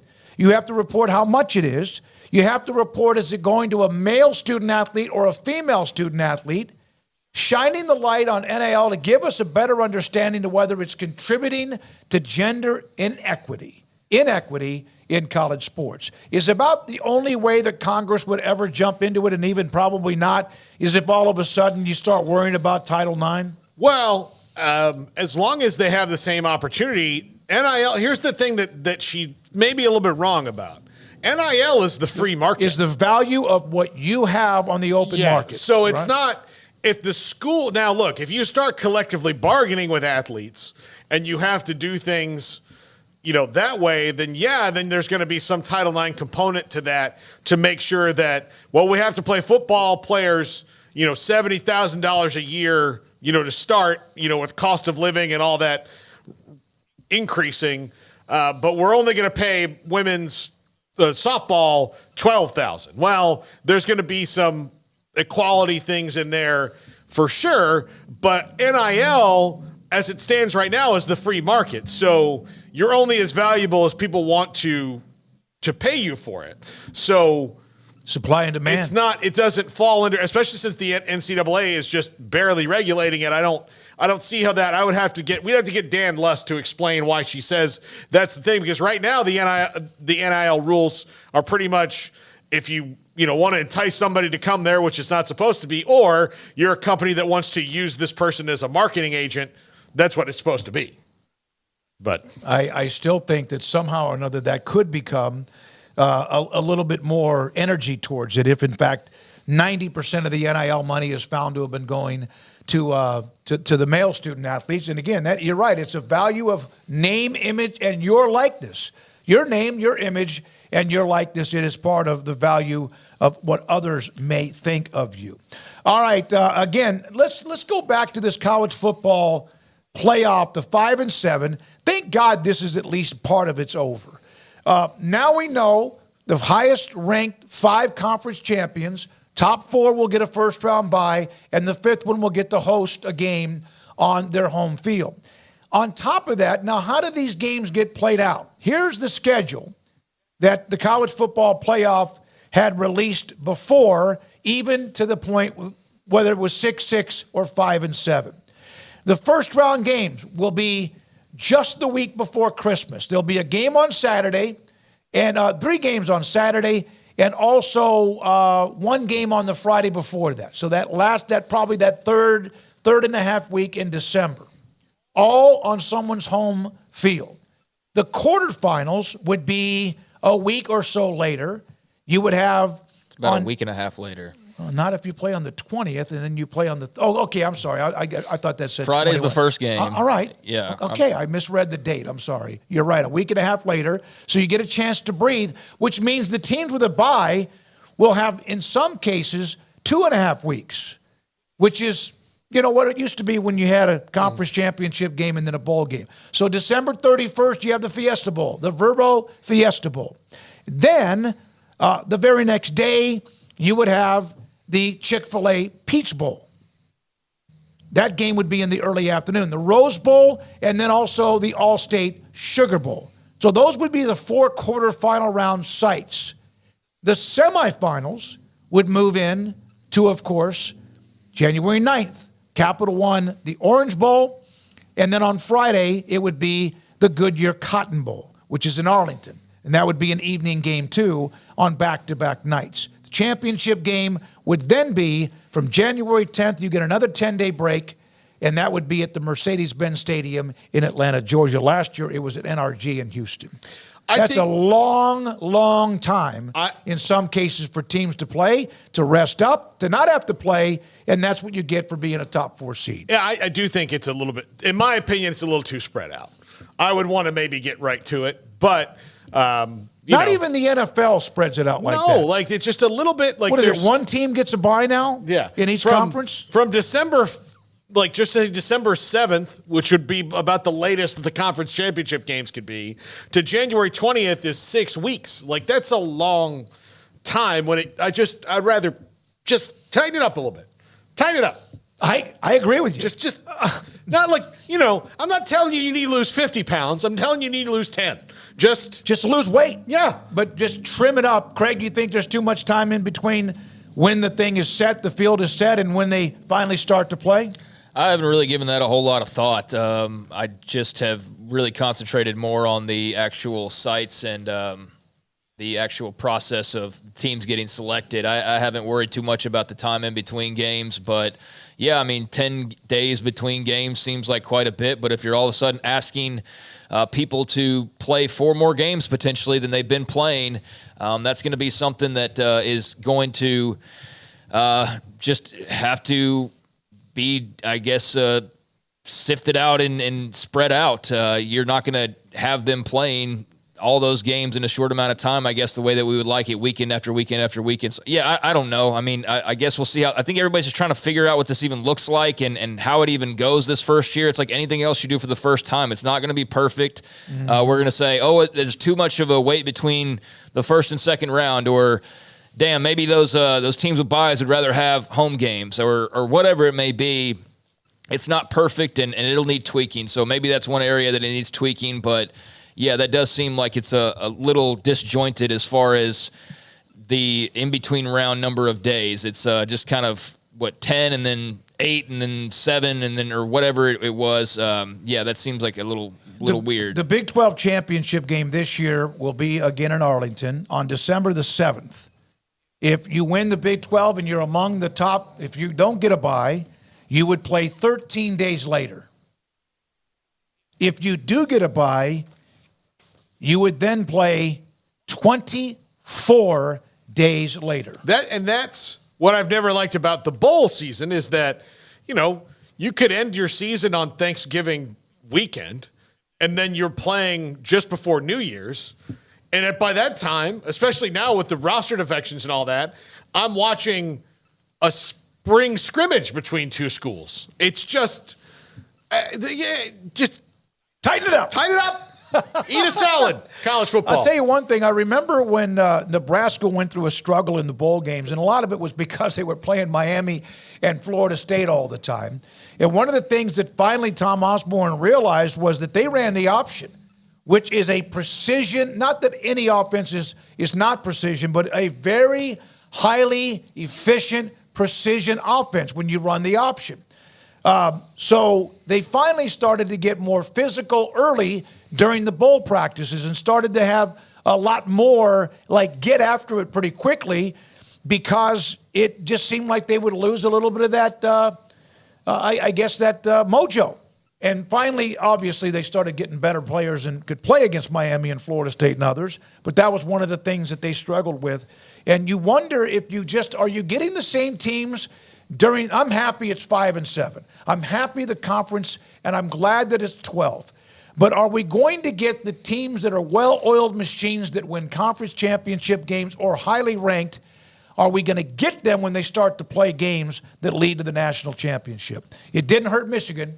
That's for sure. And really didn't hurt Washington or even Alabama because those teams played well, or Texas either, when they played Washington in the Sugar Bowl.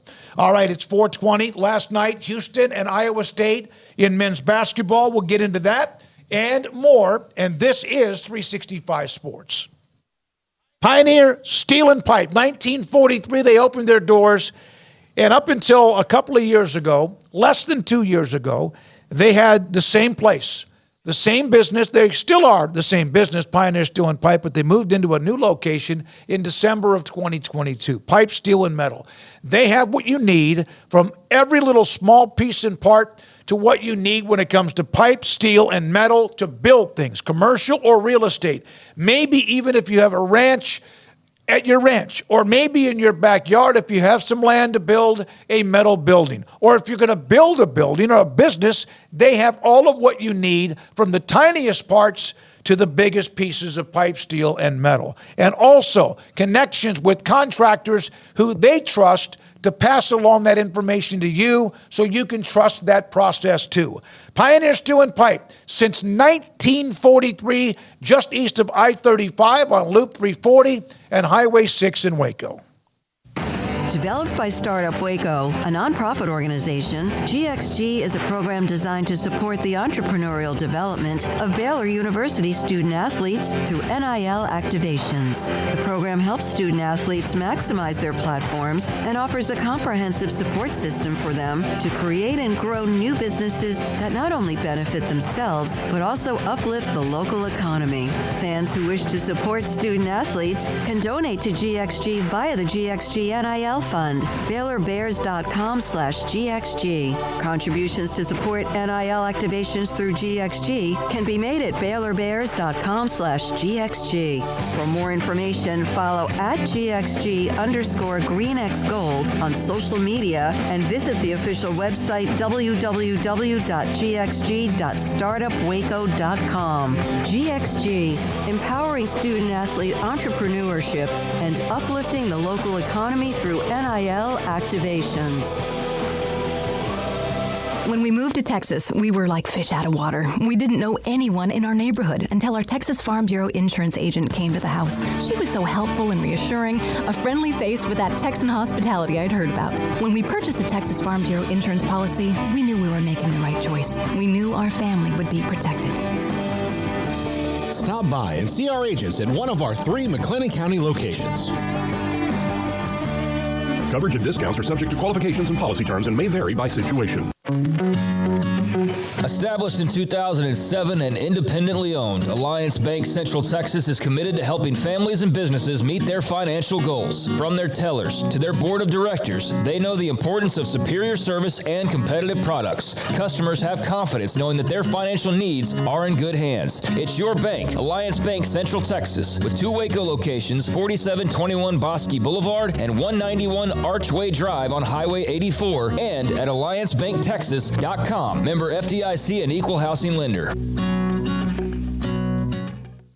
Waco Custom Marketplace is your hometown grocery store with a full-service butcher shop and bakery. Hi, this is David Smoak. The butcher shop can take your customized orders for seafood, pork, and poultry and custom cut your favorite steaks from bacon-wrapped fillets, sirloin steaks, bone-in ribeyes, boneless ribeyes, and even prime rib. Cut specifically the way you want, the thickness that you want. They're all delicious. They have Norwegian salmon, mahi-mahi, catfish fillets, sliced ham or turkey, variety of cheese, and several options of sausage links, and even regular jalapeno or cheese snack sticks, fresh chicken breast or whole chickens, sliced bacon, pork chops, and ground beef, marinated beef or chicken fajitas, and always large briskets and tri-tip available, plus fresh vegetables. So the great product, customer service, and tradition continues at Waco Custom Marketplace, a full-service butcher shop and bakery, open Monday through Saturday. The Bauer family, Waco Custom Marketplace, 425 Lake Air Drive in Waco, or WacoCustomMarketplace.com. This is 365 Sports, powered by SicEm365.com. The 4 o'clock hour is sponsored by Boozer's Jewelers, the wedding ring store, specializing in custom jewelry and repair, all in-house. Now here's David Smoak, Paul Catalina, and Craig Smoak. College basketball. All right, in the chat. How many of you watched, even if it was 5 minutes, of Iowa State, Houston? How would you describe, if you watched that game, Iowa State and Houston? Houston was threatening to blow them out. like Iowa State, remember, jumped all over Houston in the opening game of the Big 12. Was like, what was it, 14-0 or whatever that we heard yesterday? I mean, what was it, 17-2? I looked at the time. I went, damn, Iowa State might score 20. How many of you watched it, and how would you describe Houston and Iowa State? Scotty, it was a cage match. Really good. I like that. It was scary from Allen. I watched it all. It was a throwback, as Dan Wetzel brought up, of the days when you had the Pacers and the Pistons and the Bulls and others who just beat the hell out of each other. And that's what it was. And it was still good basketball to me. Now, at times it was ugly because it's just such a, like, almost a legal brawl playing basketball. And, Alan, Houston is beastly. It's a beautiful brawl, according to Scott. Bobby said backyard brawl. It was just the strong survive. And they may play each other again, who knows, in the Big 12 in Kansas City. But I kind of enjoyed a little bit of that throwback. It was still enough where Shed was an alpha, and Iowa State showed some balls, too, because they kept fighting back. Yeah, it was a great game, and Jamal Shedd's a star. He's a guy that deserves a lot more attention than he's getting. He's getting some, but I think he's deserving of even more of that. And hats off to Houston for coming in and just standing on business and being that team right out of the gates that said, we don't need any learning curve. We don't need any adjustments. We're just going to be Houston basketball like we have been for years now, and we're going to come in and be in the best league and be arguably the best team in the best league from day number one, and still remains to be seen. There's a few games to go in Big 12 play, although we are getting down to the nitty-gritty at this point, but they're ultra talented. They play hard. They've got a terrific coach, obviously, and I don't know, from all the other sports standpoints, what it looks like when we look back on Houston's role in the Big 12, but damn, you feel good about men's basketball. I mean, you feel great about their transition there and what that's going to be like for the league and its competitiveness moving forward, because Texas has their years where they're pretty good to dang good to a little bit above average. Oklahoma's had its moments here and there as well, not as much lately, but yeah, you're going to miss some of them, but I think having Houston, the brand that they are right now, is going to more than make up for that in most cases. And so, yeah, that was a terrific basketball game. It did get very physical, and I could see where some might have been taken out a little bit of like, let's dial back a little on that. I know certainly Iowa State fans, because you feel like maybe if some more calls would have happened, that could have gone to your benefit maybe, but it could have also worked the other way, I suppose. But both those teams really make the officials work their asses off they because do. of how they play. Yeah, They're very similar. Yes, they are, and so that made for an interesting little clash and a nice little marquee game last night for the league and for college basketball to really sit back and enjoy those two teams. All right, also last night, go ahead, Paul, on Houston and Iowa State. We talked about this yesterday when we were talking about Houston, but I mean, I expected them to be good and completely contribute. Like, I knew that they were going to pull their weight immediately in the Big 12. Yeah, they weren't going to lose middle of the pack type of games. No, it wasn't going to be kind of how you in football where they came in and it's like, oh, this is kind of a different thing. We need more linemen. Yeah. We need more defensive linemen. They don't need we need more post help or anything. They were ready to go. I am surprised at how successful they have been even above that, because I knew that they would be good, and they've been better than I thought they would be, and I had high expectations. Mm-hmm. And part of that might be because Kansas State not as good as I thought they were going to be, or some of the other teams maybe kind of in the middle of the pack weren't as tough as maybe they should have been. But that would be taking away credit from what this team has done, in that what I felt watching them over the last few years was, this is not a team that can score when it wants to necessarily against another good team. They will hold that team down, but if that team goes on an 8-0 run in the last 10 minutes, Houston might be screwed, because if they're not hitting the buckets, they're not going to win. Now, that's out the window. Kelvin Sampson's fixed those problems, and this is a legit national title team now, more than it's ever been, coming off what will be their toughest schedule in 50 years. Yeah, Yeah, and we mentioned, remember, back-to-back games against Iowa State and then 11th-ranked Baylor on Saturday. And I think that Houston rightfully gets the first talking points, but Iowa State could go out and win the whole dadgum thing. Absolutely. I mean, TJ's got himself a team. They've got more than enough ammo to go win the Big 12. They got more than enough to go and make some serious noise in the Big Tourney as well. So, yeah, I think you feel just fine about things if you're TJ Otzelberger and the Cyclones, and you're both better for that. You're a little bit more beat up. But you are better, and you're not going to face too many teams as good as Houston, and Houston's not going to face too many teams as good as Iowa State. So, yeah, that was a great one, and no hanging of heads in shame being on the losing end of that, because I think Iowa State should rightfully feel great about their trajectory right now. Yeah, they both shot threes. Okay, Iowa State actually was 9 of 17. Houston was 7 of 24. Houston had a huge advantage at the free throw line, and at the end of the game, they started to get fouled quite a bit. 24 of 32, 75%. Shed, was it Wilson? Shed, and they just kept like one after another. You know, you start missing every one of those, every other one, and who knows what'll happen. Last night also in the Big 12, Texas with a must-win. They got it against Kansas State. And then tonight you have UCF at West Virginia. That game will tip off at 6 on ESPNU. All three of the games tonight on national television. TCU at 23rd ranked Tech, ESPN2. And then Baylor tonight in Provo against BYU, 11 against 25. That game will be on ESPN. So there we are. Houston now a full game lead, I guess, on Iowa State after the win last night. Yeah, TCU Tech ought to be a fun one. Baylor BYU could be very, very interesting as well.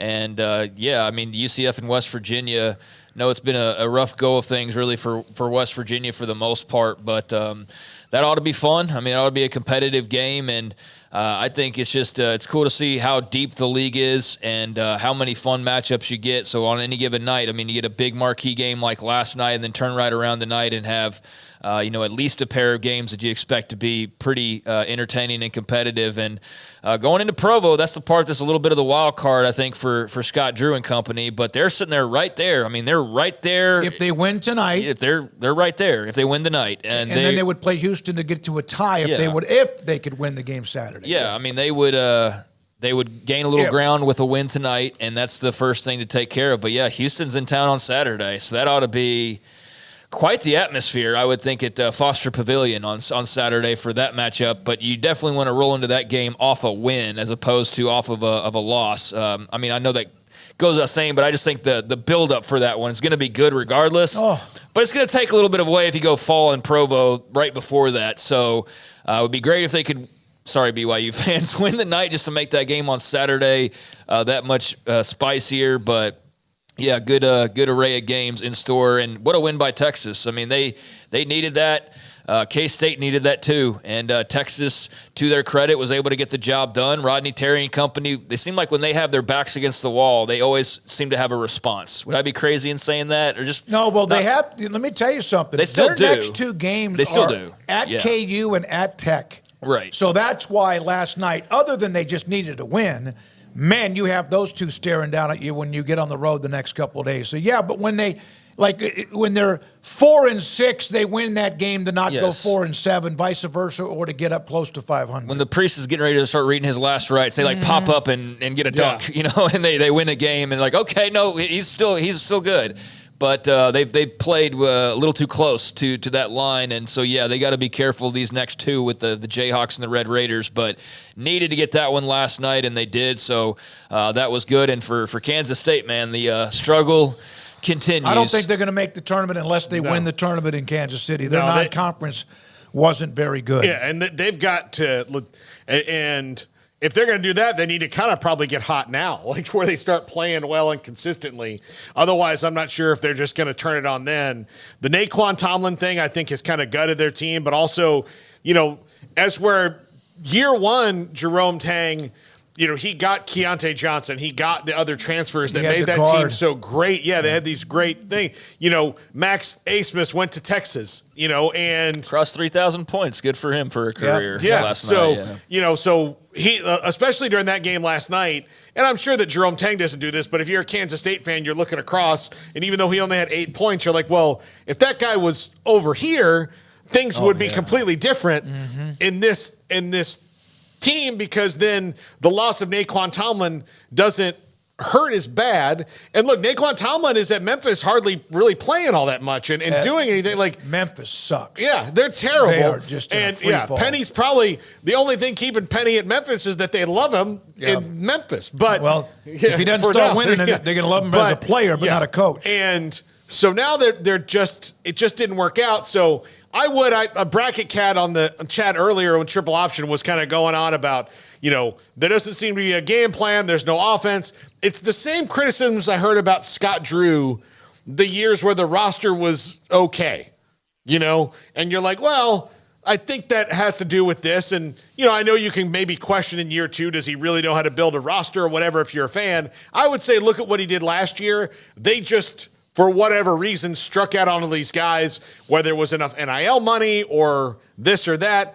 I would pause on throwing the baby out with the bathwater and being disappointed in Jerome Tang. This is just not the roster that I think he thought he was going to have going forward, and that's not including Naquan Tomlin leaving. He probably thought he was going to get some better transfers than he got. Yeah, and let's not forget Baylor. They got to go to Provo, and you don't know how the altitude could affect you. So you need to start well if you possibly can. BYU's 25th in the country, and they're 6-6 in the conference and ranked in the top 25. That's the respect for who they've played. And they had Baylor in trouble when they played in Waco. A lot of these 5-6 and 4-loss teams have had games that could have gone either way. I saw Evan Miyakawa had a stat on the top freshmen in the country, the top 20 freshmen. Jacoby Walter and Yves Misi are both in his top 20 when it comes to analytics and data with the top freshmen in the country. And both of those guys, and look good to see Jacoby hit some threes in their game this past weekend. I mean, does that really come as a surprise to you? Well, Misi probably is better than they thought, but thank God, because obviously Jonathan just can't do much. Jacoby Walter started well, and then he kind of went into like he was there. Well, and it seems like their guards are starting to come along. But Misi is without question. When I was at the game against, Cincinnati, there was a TCU triple overtime game. There was an NBA scout next to me, and I said, I'm not trying to get in your business, but Misi was playing really well. He goes, no, he's really, really good. Yeah, really, and again, this is his, third or fourth year of organized basketball. And so it shows you how much potential he has. I think the one of the more impressive things from Saturday's win was Josh Ojenwuna coming out of his shell. Yeah. And he had steals, not like big man steals that are, I'm just tall so I can go out and get this ball. He was stealing balls and running the floor. That's something haven't really seen from him yet. So if he's starting to hit his stride and you've got two big guys who can rotate through, and when one of them gets in foul trouble, you don't have to worry about, because against West Virginia, Yves Misi got 3 fouls, probably as fast as a person can get 3 fouls in a game. Yeah. And they had to sit him on the bench, and Josh came in and did really, really well. Yeah, I think he kind of started poorly. Maybe early on was okay, and then then Misi just took over that position. He's the dude right there, but they could use Josh, no question. And none, of course, has gotten his stroke down, and maybe Jacoby Walter too. Bracket Cat, so you're saying that Tang learned all of this from Drew?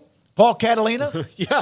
I mean, look, everything that he wrote about. Jerome Tang can't coach. Let's start those. Yeah. And for those that don't know. Every complaint I've heard from Kansas State Twitter about Jerome Tang, we'll hop in the DeLorean, throw it up to 88, and we'll go back to 2010, and I can start going through it with you. And then we'll just go year to year until about 2018, 2019, when the Baylor fans went like, oh, crap, this guy, he knows basketball. Yeah. Maybe better than I do. Good news, in about 17 years, you'll have a national championship you get to raise up. But after about 10 years of him Not being able to coach according to most of the public. Yeah. Yeah. That's the Scott Drew route. Such a jealousy thing. Well, too. and look, Kansas Bitterness State thing. historically different than Baylor in that routinely, no matter who the coach has been, they've been in the postseason historically, basketball-wise, for longer than Baylor was.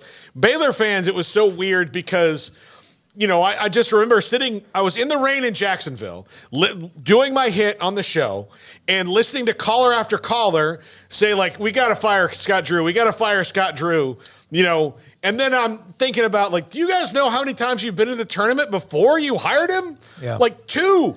So just look at the this stats. is the 5th time I've been in a different city in the last 5 years. So he's doing something right, yeah. And the Langston Love injury still lingers, and of course that has a lot to do with what Baylor might do down the stretch. But they have it in front of them with BYU tonight. If they lose that one, then Houston can get up 2 games or even 3 games on Baylor, and of course now 1 game up on Iowa State. And let's not forget that yes, KU hammered Houston in Lawrence. It was just a couple of weekends ago. Craig Smoak off the radar next on 365 Sports.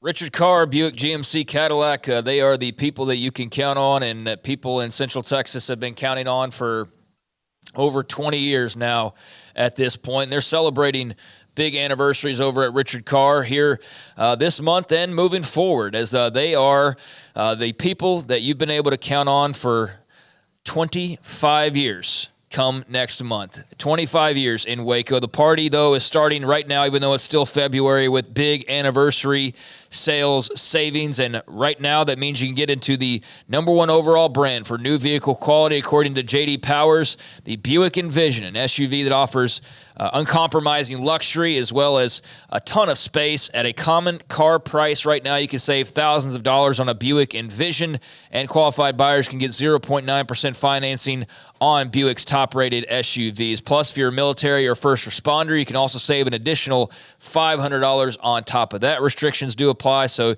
can see dealer for more details there. But the good folks at Richard Carr, customer service is their #1 thing, in addition to selling cars, of course. So they will be happy to help you out in figuring out all the details of whatever deal you are trying to swing, whether that's buying new, like buying a Buick Envision, or whether that's trading for the best, of which right now they've got a great selection of quality pre-owned cars and trucks for you to choose from. 100 used cars and trucks in stock to choose from, all with a 172-point inspection already taken care of, plus the Richard Carr seal of approval and a financing goal that is 100% credit approval. They say yes when others say no. So check out the company that's been in business, doing their thing, selling cars, taking care of cars, and getting you in a safe ride for 25 years now in the Central Texas area. The people you can count on for your automotive needs. Richard Carr, run by proud Central Texans, proud Baylor Bears. Log on to richardcarr.com today.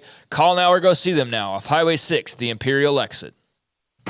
Developed by Startup Waco, a nonprofit organization, GXG is a program designed to support the entrepreneurial development of Baylor University student athletes through NIL activations. The program helps student athletes maximize their platforms and offers a comprehensive support system for them to create and grow new businesses that not only benefit themselves, but also uplift the local economy. Fans who wish to support student athletes can donate to GXG via the GXG NIL Fund, BaylorBears.com/GXG. Contributions to support NIL activations through GXG can be made at BaylorBears.com/GXG.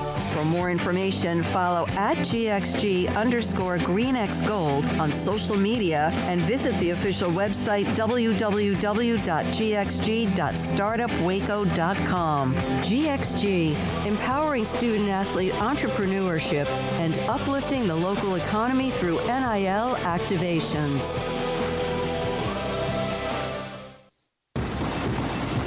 Penny Clinic Men's Healthcare in Woodway is now proud to offer you men an exceptional weight management body sculpting product called semaglutide, also known as Ozempic or Wegovy. Semaglutide is an FDA-approved weight management medication once-a-week injections of this powerful medication offers an average body fat weight loss of 20% within the first year of treatment. In addition to body sculpting, semaglutide also normalizes blood sugars and has the clinical research proof of reducing blood pressure, cholesterol, stroke, and heart attack risk. If you're like most men and you have stubborn fat that will just not respond to typical diets and exercise, then help is finally here. Semaglutide, affordable, highly effective. Google search Petty Clinic Waco and reach out to the Petty Clinic team today for a free consultation with Dr. Petty to see if semaglutide is right for you. Go to pettycliniclowt.com. At Ideal MRI, we feel blessed to be part of the Waco community. We're a small family business here in Central Texas. At times like this, the cost of healthcare has never been more important. And unfortunately, significant illnesses and injuries still occur. And that's why Ideal MRI is open and here to serve you through this difficult time. So if you need an MRI, ask your doctor about Ideal MRI. You can schedule online in minutes at idealmri.com or call 833-IDEAL-MRI.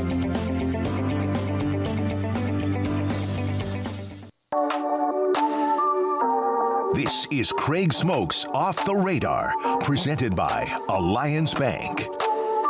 They take pride in making banking easy. AllianceBankTexas.com. All right, welcome into Off the Radar here on 365 Sports. Tuesdays and Thursdays, take a look around the headlines around and outside of college football, dabble and have a little college football as it needs to be mentioned. But typically try to do a little bit outside of that for just a few minutes to shake some things up and talk about some different things. But post-Super Bowl, man, I'm telling you, this segment could very well go 30 minutes because we go on a tangent about something. But as far as, like, headlines go, the NFL was bread and butter, baby. You had a lot of NFL stuff you could always go to, and it is not the case anymore unless you want to hear about, like, the holiday retreats people are going on. There is one, though, very important NFL story that has nothing to do with the on the field. It's the off the field, a follow-up to the parade shooting from last week. 2 men have been charged with murder in regards to last week's shooting that left 1 woman dead and also 22 others, including several children, injured after the Kansas City Chiefs Super Bowl celebration. Missouri prosecutors saying today that Dominic Miller and Lindell Mays are being charged with second-degree murder plus other counts. They were hospitalized following the shooting, so still working out some of the details there, but that was mentioned during the press conference, and they were not open to answering the questions about whether or not it was for gunshot wounds. But I don't know, maybe it was the police tackling them or something. Don't know. They didn't get into specifics there, but both of those guys have. The one dude that got tackled, if that was one of those guys, yeah, I would think so. I mean, he got, and rightfully so.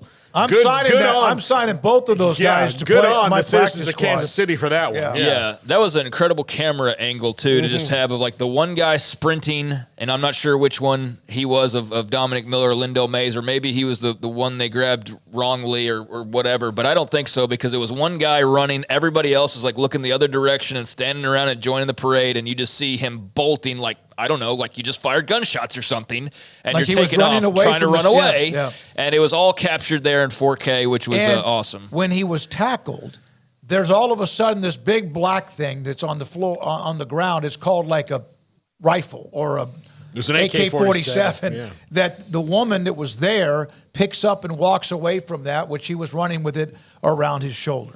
Yeah, so there are 2 adults that have now been charged with murder, as I mentioned.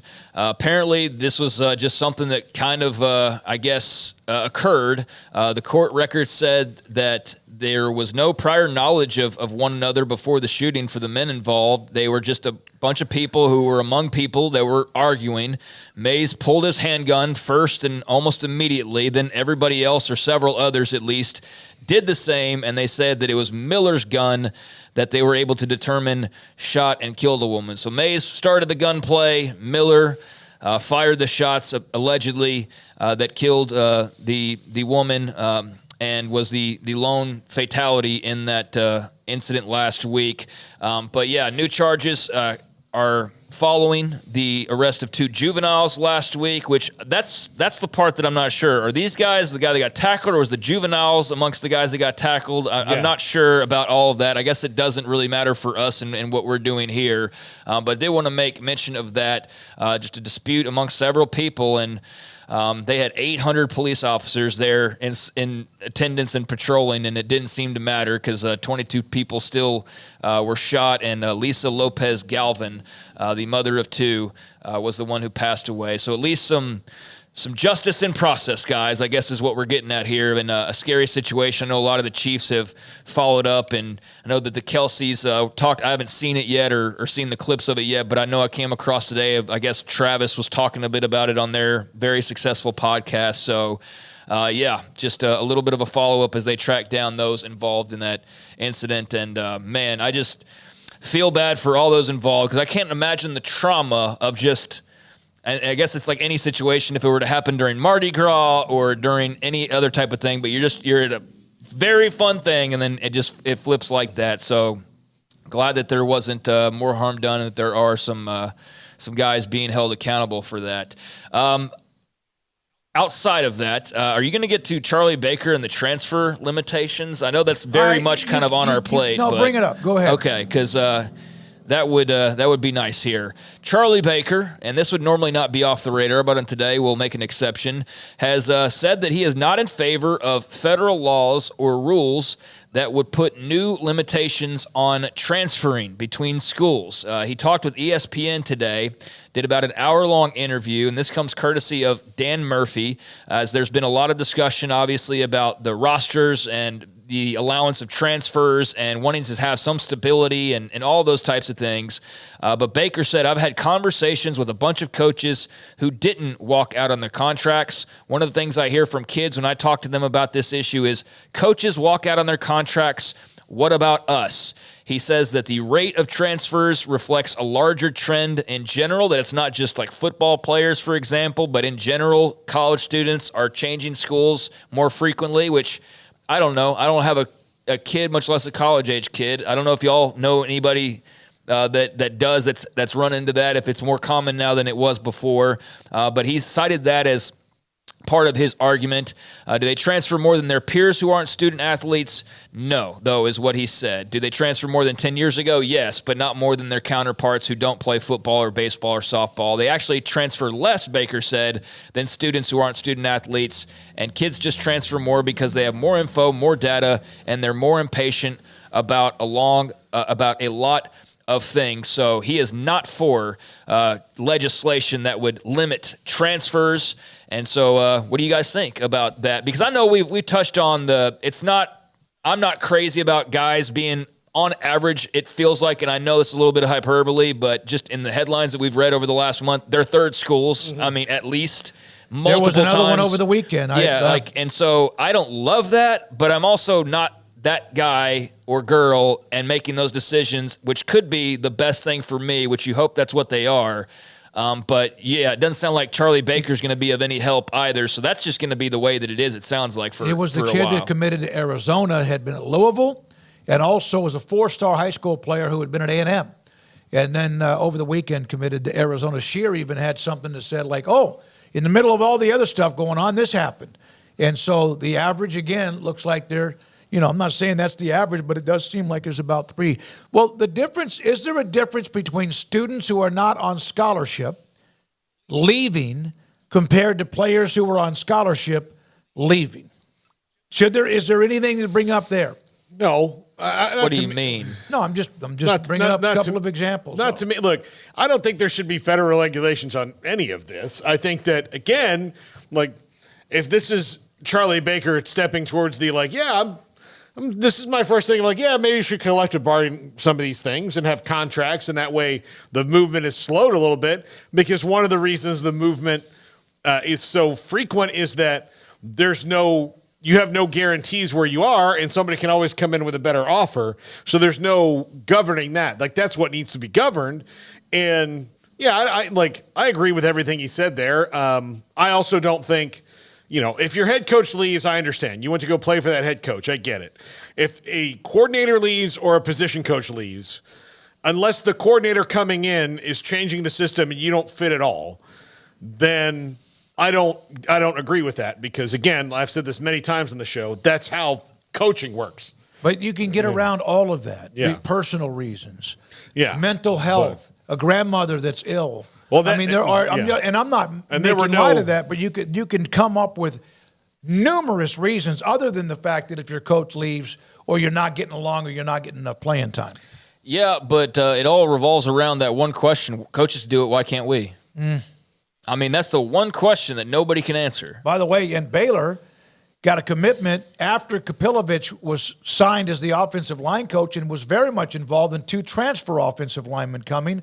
So they can't transfer now, but all of a sudden you could go through your entire spring. Those 2, maybe 3 of them are starters, and they leave because Kapilovic left this week.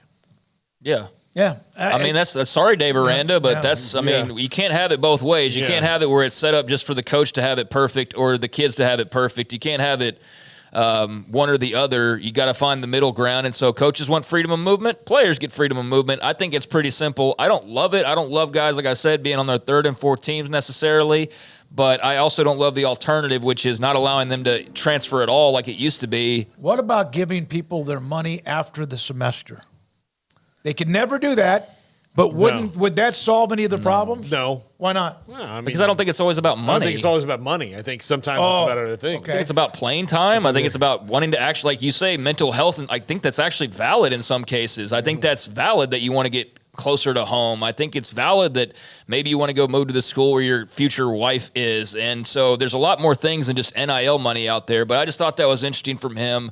I don't know that was ever a raging topic by any means of, getting to a point where we have these big transfer type of guardrails the way that you want to try and have them in other areas. But he's saying he's not for it. So it doesn't seem like there's a lot of momentum behind anything action-wise. There is a segment that when coaches leave coaches get to leave whenever they want, but isn't that their profession? And until players sign contracts or have some sort of union or whatever, that they really aren't professionals? Is there an argument there that coaches are leaving because they're furthering their career, they're professionals?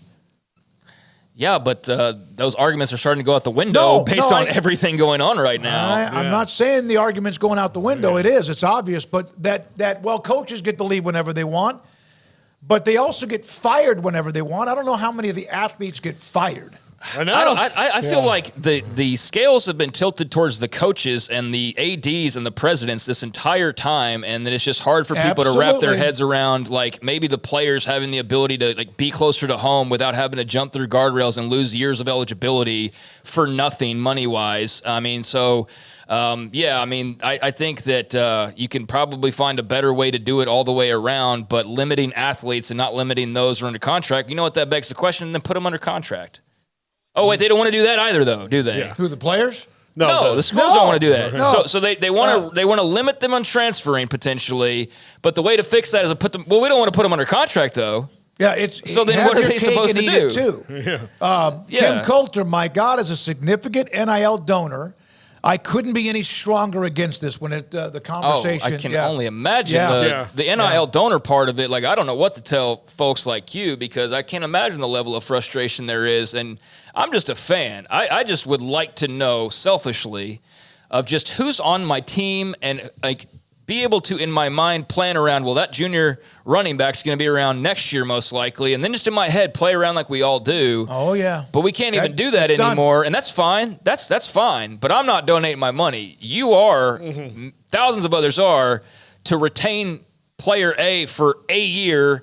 And you, I'm sure, wish you could ink a 3-year deal and just be done with it, right? But instead, you've got to do the each year by year type of a thing. And then the entire time have to ward off any outside interest that could pop up or in the DMs or whatever. So yeah, I can only imagine that battle that you're fighting and how frustrating that could be for sure. And Kim, you have a potty mouth, and I love your emotion and passion. I think he got it from me earlier today. Yeah, possibly. This pisses me off as the kid's argument is salacious at best.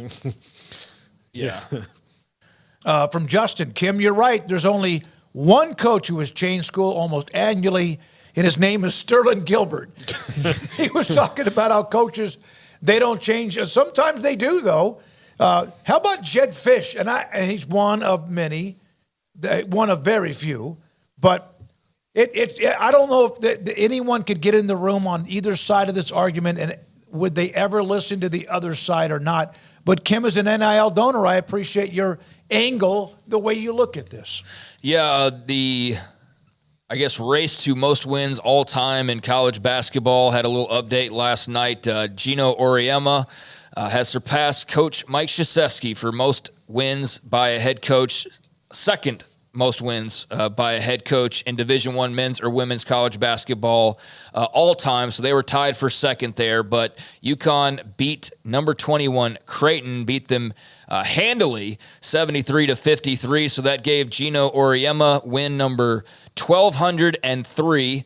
And one thing, we're talking about coaches moving. He has not moved. All 1,203 of his wins have been in the exact same place there in Storrs, Connecticut. But because of that, he now passes Mike Krzyzewski, who had 1,202 wins, and that leaves one person in front of Gino Auriemma for most wins, D1 men's or women's college basketball all time. Do y'all happen to know who that is? Yep. Okay. It's the lady from Stanford. Yes, Tara Vanderveer, her name, the lady from Stanford, head coach with Paul 1,200. asked me not to mention women's baskall coaches' names because the Notre Dame coach I used to picture. Muffet McGraw. Yeah. Muffet McGraw was a name that you turned 12 years old when you try to talk about her. But she's won a lot of games, but Tara Vanderveer's won more. And so she is tied now, or Gino Auriemma is now tied with, or surpassed Coach K, like I said, and now behind Tara Vanderveer, who has 1,209. She has been over 3 spots, whereas Coach K or Gino Auriemma is only at UConn.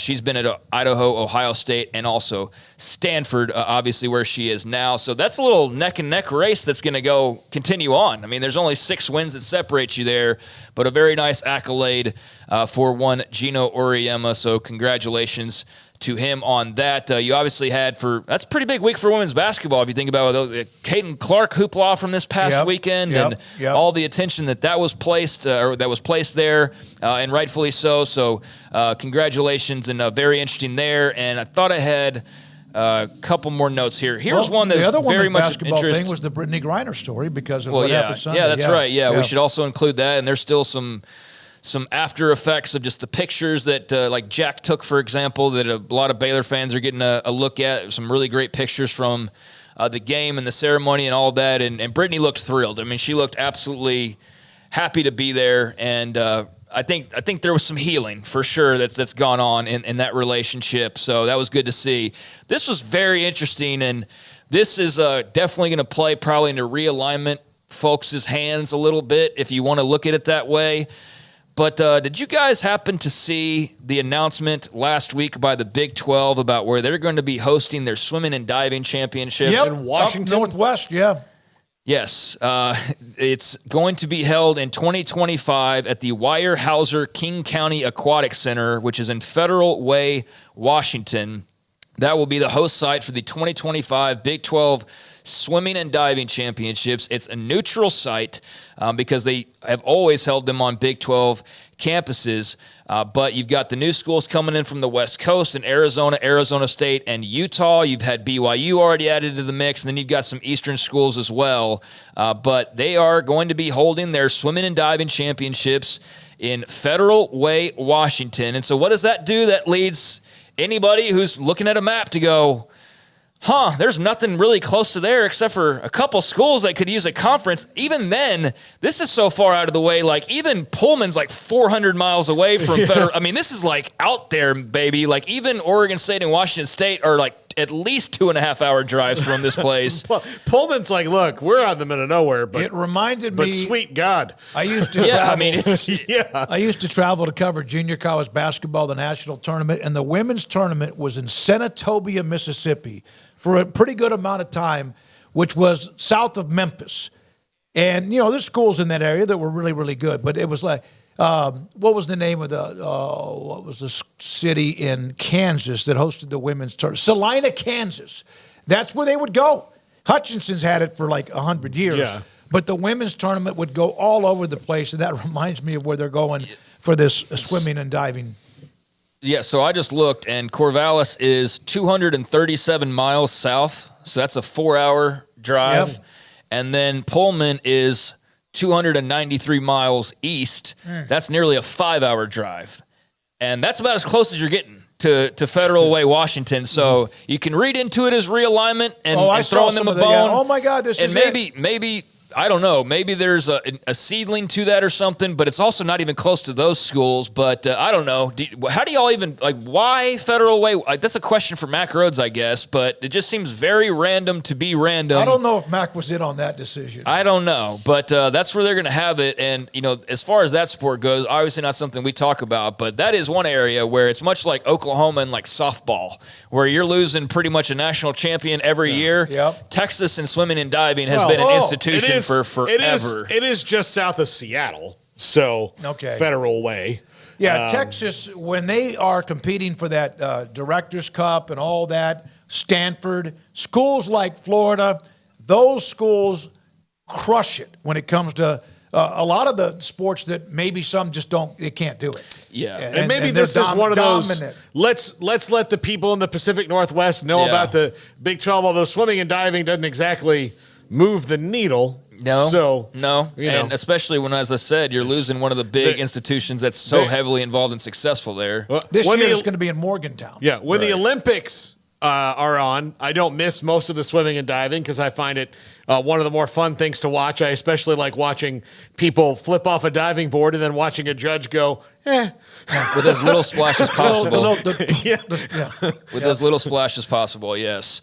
And that's actually coming up this summer. We'll have the Olympic Games back. Yes. But I don't know. That was just of interest. And you're right. It's I guess you could say, well, you can fly into Seattle and drive from there. But I thought, like, when I looked at it, like, man, Corvallis is probably close. Or Pullman's like, no, they're still nowhere close. But that's for 2025. And as you mentioned, Morgantown will be the host site for 2024, and then beyond that, we'll see if that means anything or not, but it was definitely something that kind of catches your eye there. Meanwhile, I guess one final note here. I don't know if Paul wanted to talk about Liam Hendricks signing a 2-year, $10 million deal, even though he's not even going to play this year. No, look, it's fine. Whatever. It's whatever. Okay. I would say the bigger news coming out of Fort Myers today is that Rafael Devers was basically like, I know what we need to do. Everybody else knows what we need to do. We all know what we need. I don't know what their deal is, but I'm just going to go out here and give 100% and do my job. But everybody knows. Sounds like a World Series incoming. Yeah, they need to put money, the ownership, into the PGA Tour. It is the owners versus everybody right now. And the Red Sox will be an interesting thing because the whole thing for 86 years was no World Series, no World Series, no World Series. And then since 2003, they've won 4. And then now the ownership appears to the fans and the team in place right now. It's like, look, you've got 4. What else do you want? You're greedy.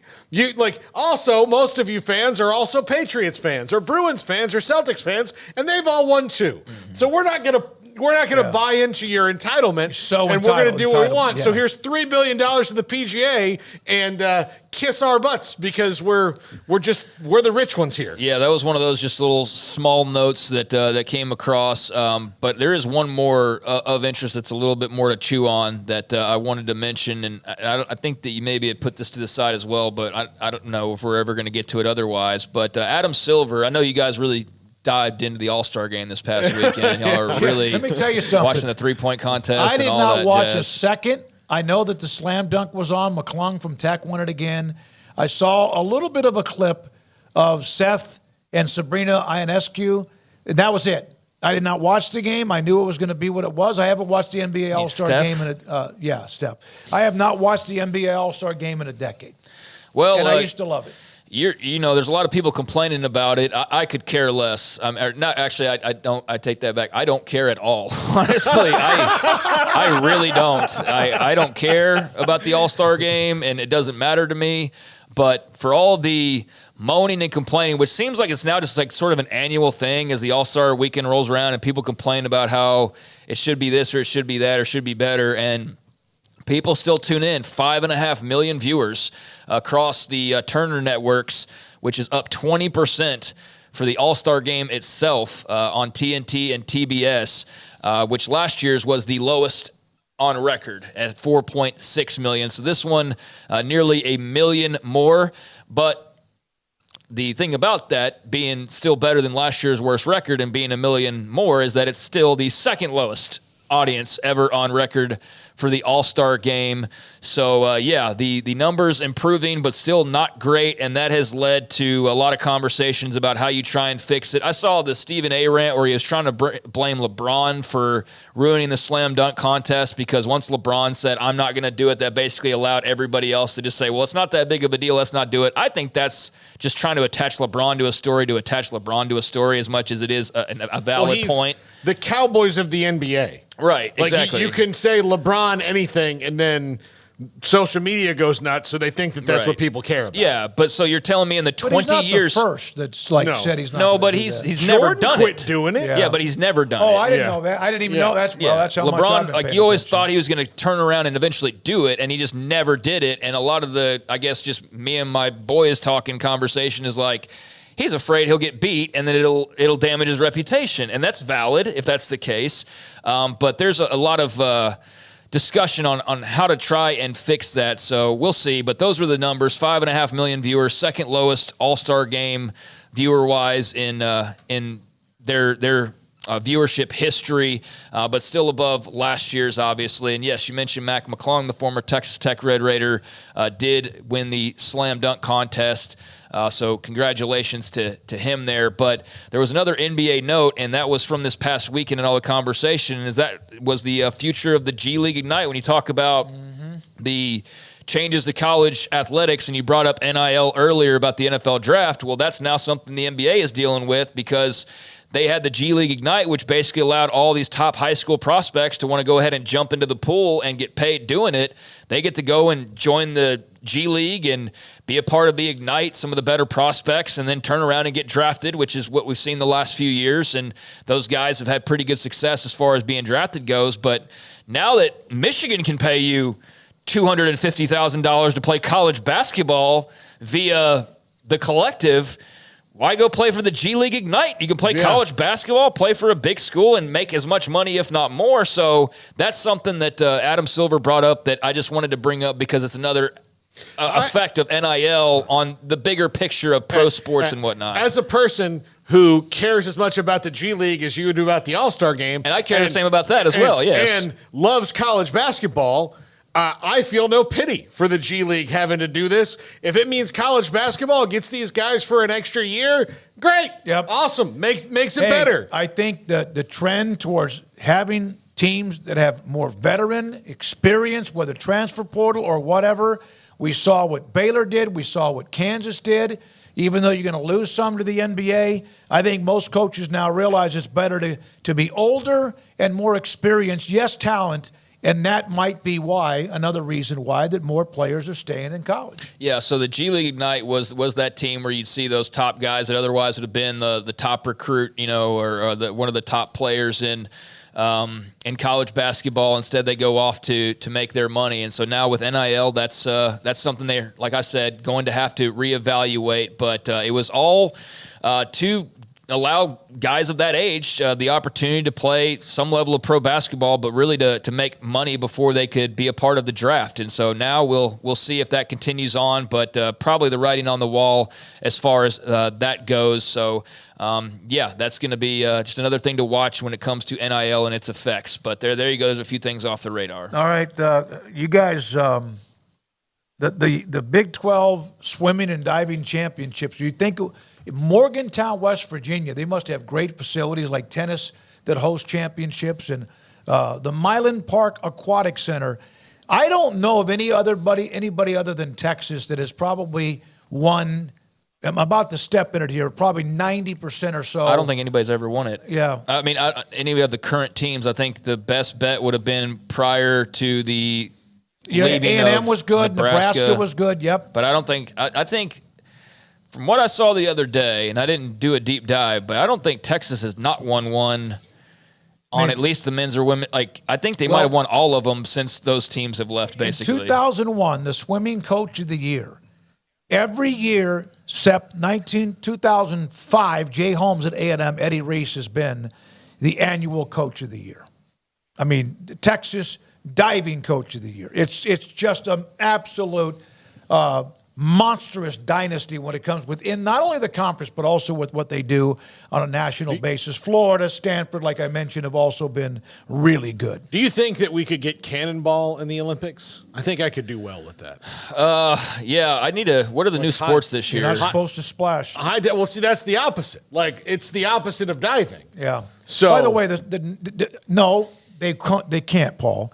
Why not? You know I what think you're persecuting the name of the website is for athletes. swimming national news? Swimswam.com. Yeah. You know, didn't that break some realignment news over the summer? They did. They actually did. Yeah, they did. Or attempted to or something. I'm just going to say this. It could give us many two-sport stars if you added cannonball to the Olympics. For example, like David Ortiz could win gold for the Dominican Republic. Yep. The late Tony Gwynn or Kirby Puckett would have been great as well.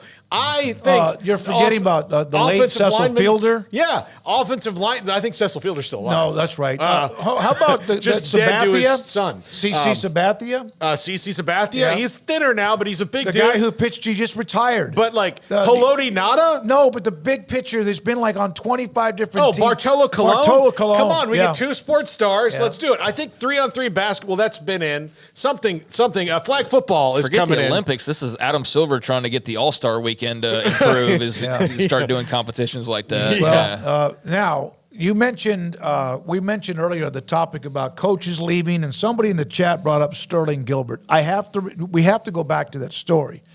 So Texas was looking for some oomph on offense. They were looking for any kind of connection with the wide open offense, and if you'll recall, this was about the time that Baylor was going through the transition after the 2015-16 season. Philip Montgomery was at Tulsa, putting up pretty good numbers. And Sterling Gilbert, who had been at Temple High School, he had been on the Bryles staff at Houston. He was then at Tulsa with Montgomery. And do you remember he turned down the job at Texas, and they got the president, I think Jeff Traylor, Charlie Strong, and others got into a Lear and flew up to Tulsa to change his mind. He was there for 1 year. This was all right after. This is what was so crazy, and then Texas fans are numerous, so they'll just shout you down about this. But this was one of those things back then that was just like I totally could believe it, but I just couldn't believe people were kind of giving it a pass. But that's just fandom, I guess. But this is right in the heat of Art Briles being let go, and he's the worst man on earth, and he's the devil incarnate, and quite frankly, 95% of that was coming from Austin. Like, a good bit of it was. And they turn right around in the face of all of that, and this is the most hands-off person in human history, and anything attached to him needs to be burned to the ground, was basically the messaging then. Burn the school down, like all of it. And they turn right around as soon as he's let go and try to hire a disciple of him and his offense. And it was just like, are you effing kidding me, man? He had been at Temple. He had been at Houston. Mike Spradlin, the connection with Spradlin, because he was on the staff with Houston, with Briles in Houston. They also hired the, O-line coach from there as well, like Mike Maddox or whatever it was, if I remember correctly. And yeah, Sterling Gilbert was the next big thing. And I remember he got interviewed on the Horn in Austin because we were going to like a high school playoff game, or I don't know what it was. I just remember being on the road, and they interviewed him, and you could tell it got really uncomfortable when they had to bring up Art Briles because you can't not bring it up, because that was the whole appeal, was that he learned under that tree, that he knew that offense. Now, granted, it was probably about 5 years too early to actually go that direction, if ever, but especially then, it was such a reach, but so obvious what they were attempting to do was like, go grab that offense while it's available almost. And he had to answer a question about Art and did not disparage him, because why would he? He knows him differently than the people that are online. And so he didn't like gush over him, but he didn't also disrespect him. He just, I guess, like I learned kind of from him. I don't know. It was something very very innocent, and you could just feel like the clutching of pearls when it wasn't like Casey he's Horney. the devil, and they wanted him to like denounce him or something on radio, and he wasn't going to do that. And so that was bizarre. That was really bizarre, and I had not heard that name in nearly that many years. Honestly, I know he's bounced around a bit. Why did we even start talking about him to begin with? Oh, somebody in the chat room. Okay, yeah, but I had not thought about him in quite a while, but I always will remember that whole sequence of events, and that obviously didn't work out for him in Texas very long, but yeah, that was an interesting time. There were three things that will stick out with me about the Charlie Strong thing. One was Sterling Gilbert. Two was no one was going to smoke pot. Two was no one was going to smoke pot in Austin, Texas. Yeah. In college in Austin, Texas. I just yell out pot when I'm there. Like Garrett loves it down there. He just you yell out pot and like people just throw weed at you. Yeah. And the third one was Charlie Strong. They had people coming up going, okay, what can we do for you? How can we give you, what do you need better? And he's like, no, we'll earn it. Like, oh.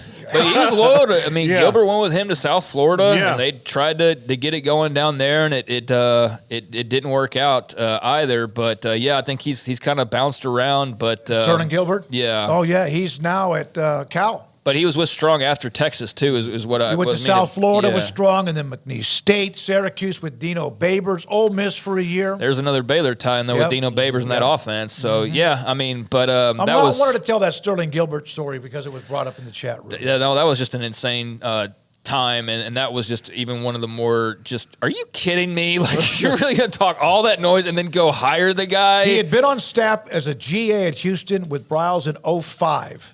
And had not been on a staff with him since that time, but was tied to that offense because of Houston, Temple with Mike Spradlin, where he coached high school, and then Montgomery, of course, at Tulsa. All right, Craig, thank you very much. Around the corner, Hall of Famer John McClain. Thank you. If you haven't, if you don't mind, whenever you can, we'd appreciate it if you hit the like button. Subscribe if you haven't either. And also, don't forget the chat room. We appreciate you whenever you're on. And that's its own thing. And at times I'll go in there with a helmet on. And the text line, 254-339-1122. This is 365 Sports. Marco's Pizza. Pizza lovers, get it. Go to marcos.com to get the following deals that just popped up on my screen. Pepperoni's favorite pizza, the large pepperoni Magnifico online. You can use the code word PEPMAG, $9.99 for a large pepperoni Magnifico. Also, $3 off large specialty pizzas. Code word SPECIAL3. Try 2 medium, 1-topping pizzas, cheesy bread, and 2 liters of drink for HD $189 for $21.99. Pizza bowls, cauliflower crust if that's what you want. I'm not a fan of that, but you might be. They have that. Order for delivery or takeout, and also the fastest growing and 5th largest pizza brand in America. Bob Mock, the owner locally with 5 locations, China Spring, Hewitt, Woodway, Robinson, and Belmead. Marco's Pizza. Pizza lovers get it. How did Edward Jones become one of the biggest financial service companies in the world? By not acting that way. Financial strategies, one-on-one advice, it's a big difference. And that's why Brad Wilson, your Edward Jones financial advisor, makes sense of investing. Experience the difference for yourself. Brad Wilson, 250 Sharon Drive in Woodway, 254-776-4337. Edward Jones, member SIPC. Baylor Scott & White Southwest Sports Medicine and Orthopedics, the team physicians for Baylor Athletics, diagnosing and treating all sports-related injuries, including concussions. These specialists also provide orthopedic services for athletes and non-athletes alike, whether it's knee or shoulder pain, a wrist injury, orthopedic spine care, and even an arthritis and total joint clinic. Trust the doctors Baylor Athletics trust. Baylor Scott & White Southwest Sports Medicine and Orthopedics wants to get you back in the game. Baylor alumni are more than 160,000 strong. When we all join hands to support our university, we don't just move the needle, we move mountains. Working together, we create life-changing opportunities for students on the field, in the classroom, in the laboratory, and in life for generations to come. So get connected, get involved. Learn how at baylor.edu/alumni. Ring in the new year with unbeatable savings on the new 2023 Ram trucks during the wrap-up-the-year sales event at Allen Samuels in Waco. Take advantage of this limited-time opportunity and start the new year in style. Shop our great selection in-store or online today. Allen Samuels House of Travel is a full-service travel agency with highly experienced travel consultants plus support staff with over a combined 150 years in the travel business. They are ready to take care of any travel situation for you, your family, and your business, and with the kind of knowledge to complete a seamless itinerary trip start to finish. They will search for the best deal to accommodate your budget from air to cars, ship to shore, hotel, and even meeting space. Name a destination and they've been there. They know the places to go, and international and missionary travel is one of their unique specialties. Allen Samuels House of Travel, celebrating 50 years in business. Call Connie, Sherry, Linda, or Bambi at 254-776-2560 or find them on Facebook or at houseoftravelwaco.com.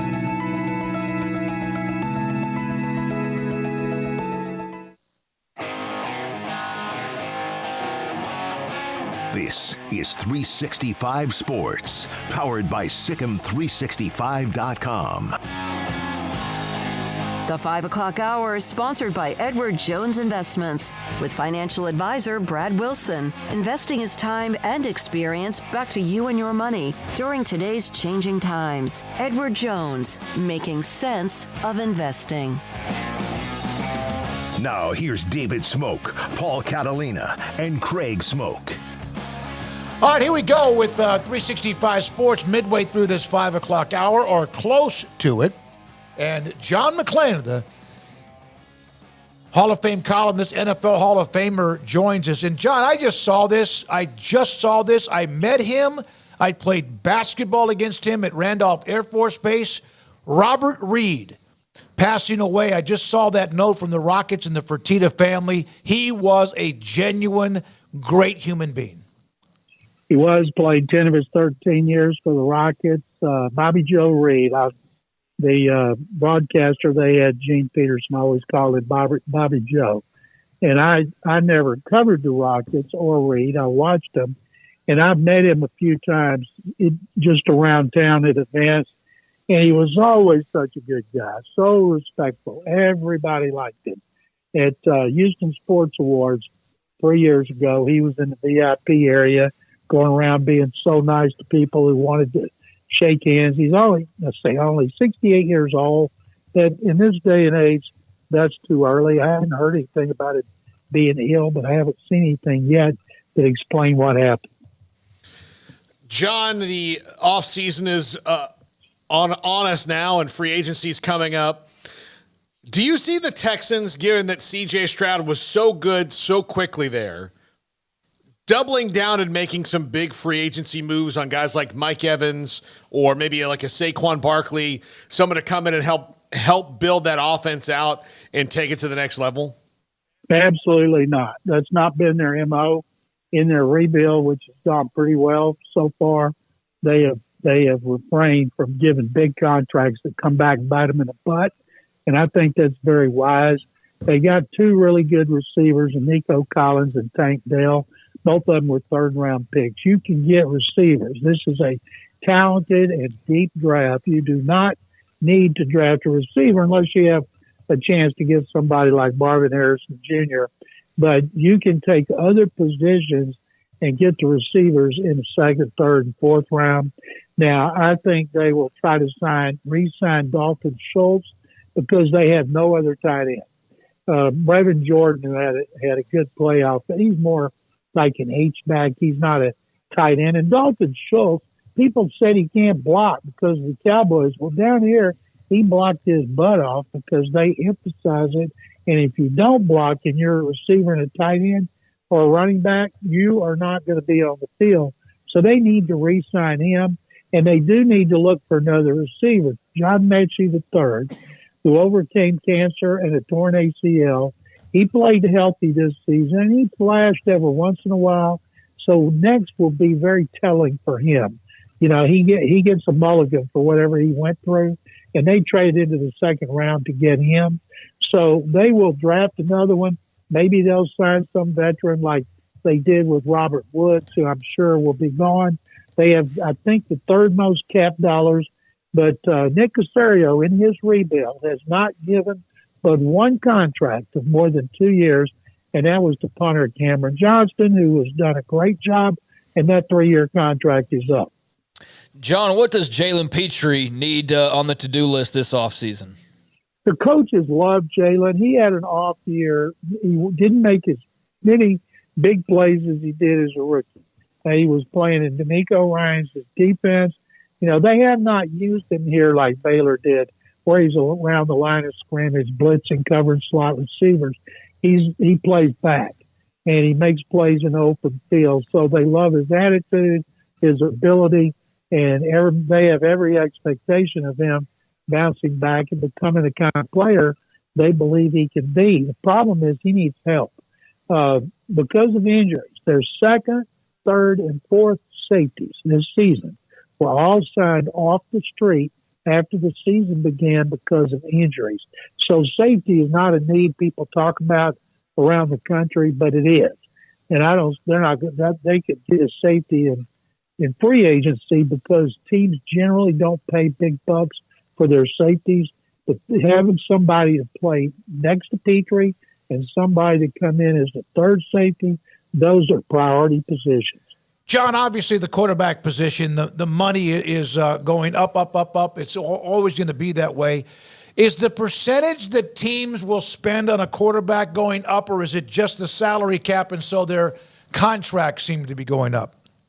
The salary cap, which they estimate is going to go up $20 million a year, and then Mike Florio in Pro Football Talk came back with a source who said it's closely involved in figuring what the cap's going to be. It's based on all the income that teams have, is actually going to jump from like 223 to 250. So a 27 million jump is unheard of. They might try to space it out, but teams that got cap problems like the Saints are like 87 million over the cap, and they got some serious whittling to do.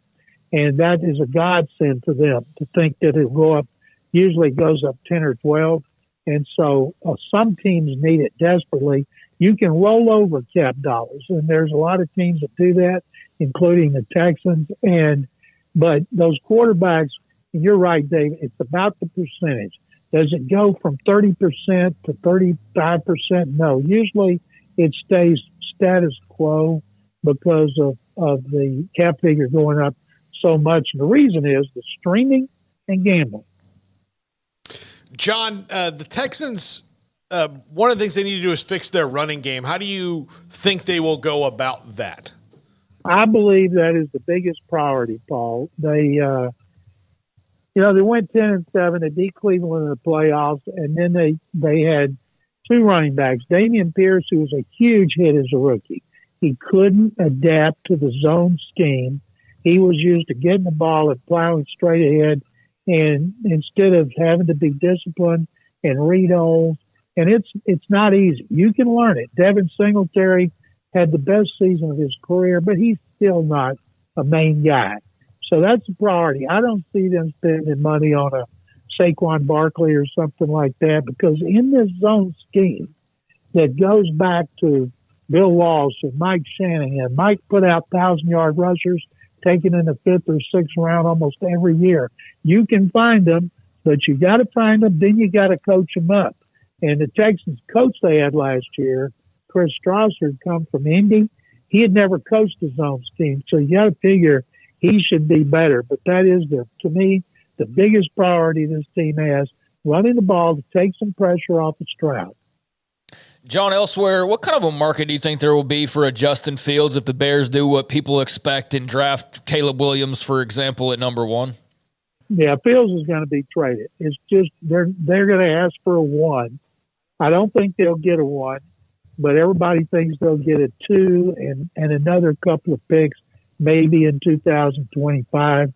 And I would put conditions on there, because you can get a 2 that can be a 1 if he starts 15, 17 games and he takes you to the playoffs.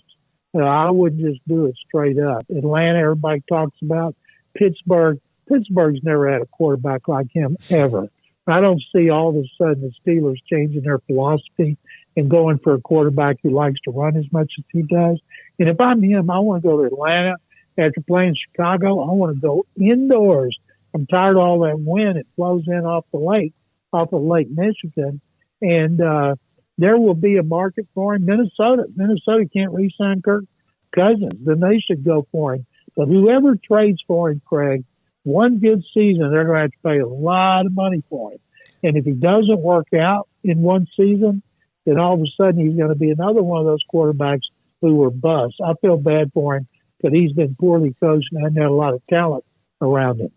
John, we were in Vegas to cover the Radio Row. We weren't there for the weekend, but we enjoyed it. I thought they did a great job. Unfortunately, the weather was chilly and just not always comfortable. Hell of a game. But it made me think that, you get a stadium, you get a Super Bowl. Jerry Jones has this monstrous, once-in-a-lifetime type place. He had a horrible weather. Mother Nature ruined that week in Arlington and Dallas-Fort Worth. Why would Dallas not have had something since? Because there's too many new stadiums that have been built? Yeah, but none of them has the capacity. I always wonder, none of them have the suites. Now, Atlanta, which had ice storms twice, got another one because they built a new stadium. You build a new stadium, you'll get one. When Tennessee builds its new stadium, there'll be a Super Bowl in Tennessee. And the thing about the Cowboys, remember they had that scandal and the ticket selling scandal, and it was embarrassed the Cowboys, it embarrassed the NFL. I don't understand why they haven't been back, because weather's been bad in other places. We went to New York and it was terrible, but I can't believe with Jerry Jones' influence in the NFL, he can't get another Super Bowl there. Wasn't there also some stands that they tried to construct that fell? They were bound and determined, that's what they do. That's what Jerry does. Not that he hasn't had Super Bowls, but that the numbers, the figures, all of that means so much that they screwed that up too. They did, and the scandal about ticket prices and all kind of things that did not go well for the league. But that was, how many years ago was that? You'd think having that great 2011, stadium there, wasn't it? January of 11. Yeah. That having that great stadium there, they would have had another one. Now, what was inconvenient, of course, is one team's in Fort Worth, the other one's in Dallas, and the media bus is going back and forth and worried about ice and having wrecks and all that. I think they should have put both teams downtown in Dallas or Fort Worth, I don't care which, cut down on the travel time, because every time you're in a bus, you're worried about getting stuck or having a wreck or somebody sliding into you. Yeah, they made it the North Texas Super Bowl, and it's like they didn't realize how big that area is. Mm-hmm. It's great that you have this gigantic area, but it sucks driving across it when it's not frozen. I mean, let's not pretend that it's something that it's not. And I think that was their big thing. John, Matthew Slater retired after 16 seasons. One of the greatest, if not the greatest, special teams player of all time, a 10-time Pro Bowler at that position. I doubt, he's going to get much play for the Hall of Fame, but where does a guy like that stand when it comes to being as consistent and as good as he was and a part of so many championship teams as he was with the Patriots? Do you vote for a guy who's covered kicks, hasn't kicked, hasn't punted, and that's what they do? Those great special teams players like he and Steve Tasker, they don't return kicks or punts. They're just great on coverage, and they do well on blocking. So it's hard for me to vote for guys like that over position players. Adam Vinatieri is coming up next year. I'll vote for him when Justin Tucker is eligible.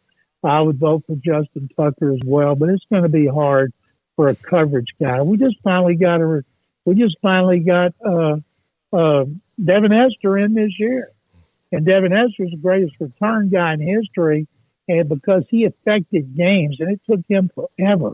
And so I think that Slater, while certainly worthy with his 10 Pro Bowls, you ask where he stood, Paul, he's going to stand right behind Steve Tasker.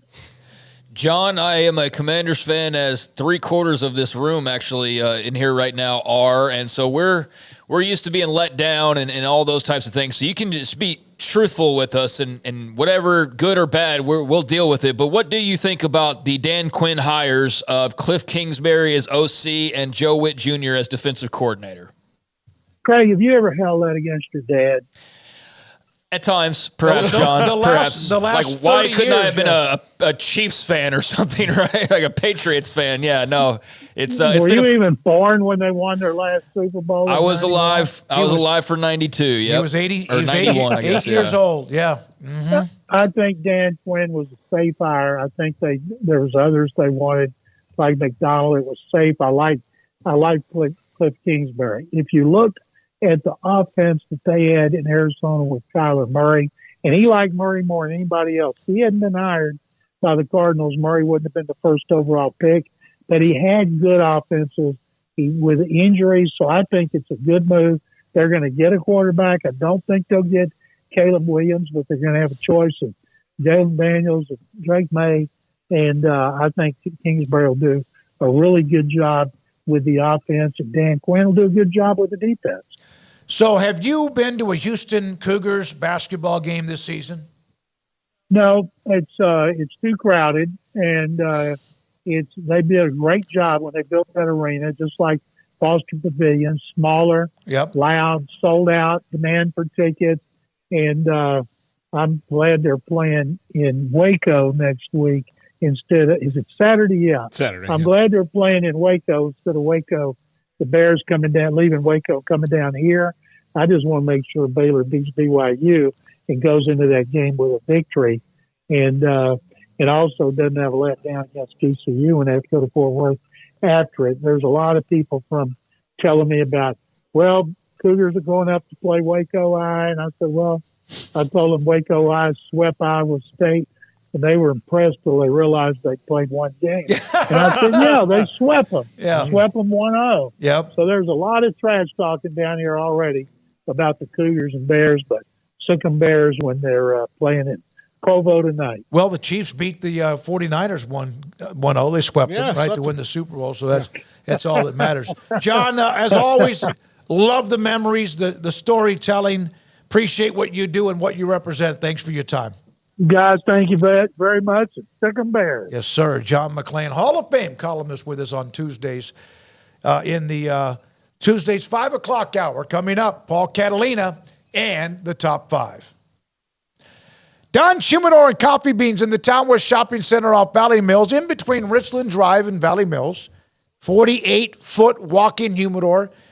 They have the gummies, Vita Dreams. If you struggle at night falling asleep, you kind of learn. The gummies are about the size of perhaps the tip of your finger. You get maybe a half, you chew on one, or maybe you need one or two.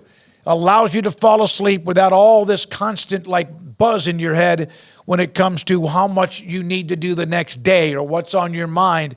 And then they also have for bad days. It's a THC gummy, and it is something that helps alleviate pain, like heavy duty, shut you down type of pain. I have friends of mine that I know, in fact, my oldest brother, Robert, that has taken it before, and even my sister-in-law in Florida, because of a hip problem, has taken it too, and it's worked. And then, of course, the cigars they have from Rocky Patel, my favorite, or Arturo Fuente, or Romeo and Julieta, Carol Ashley, and Cheyenne.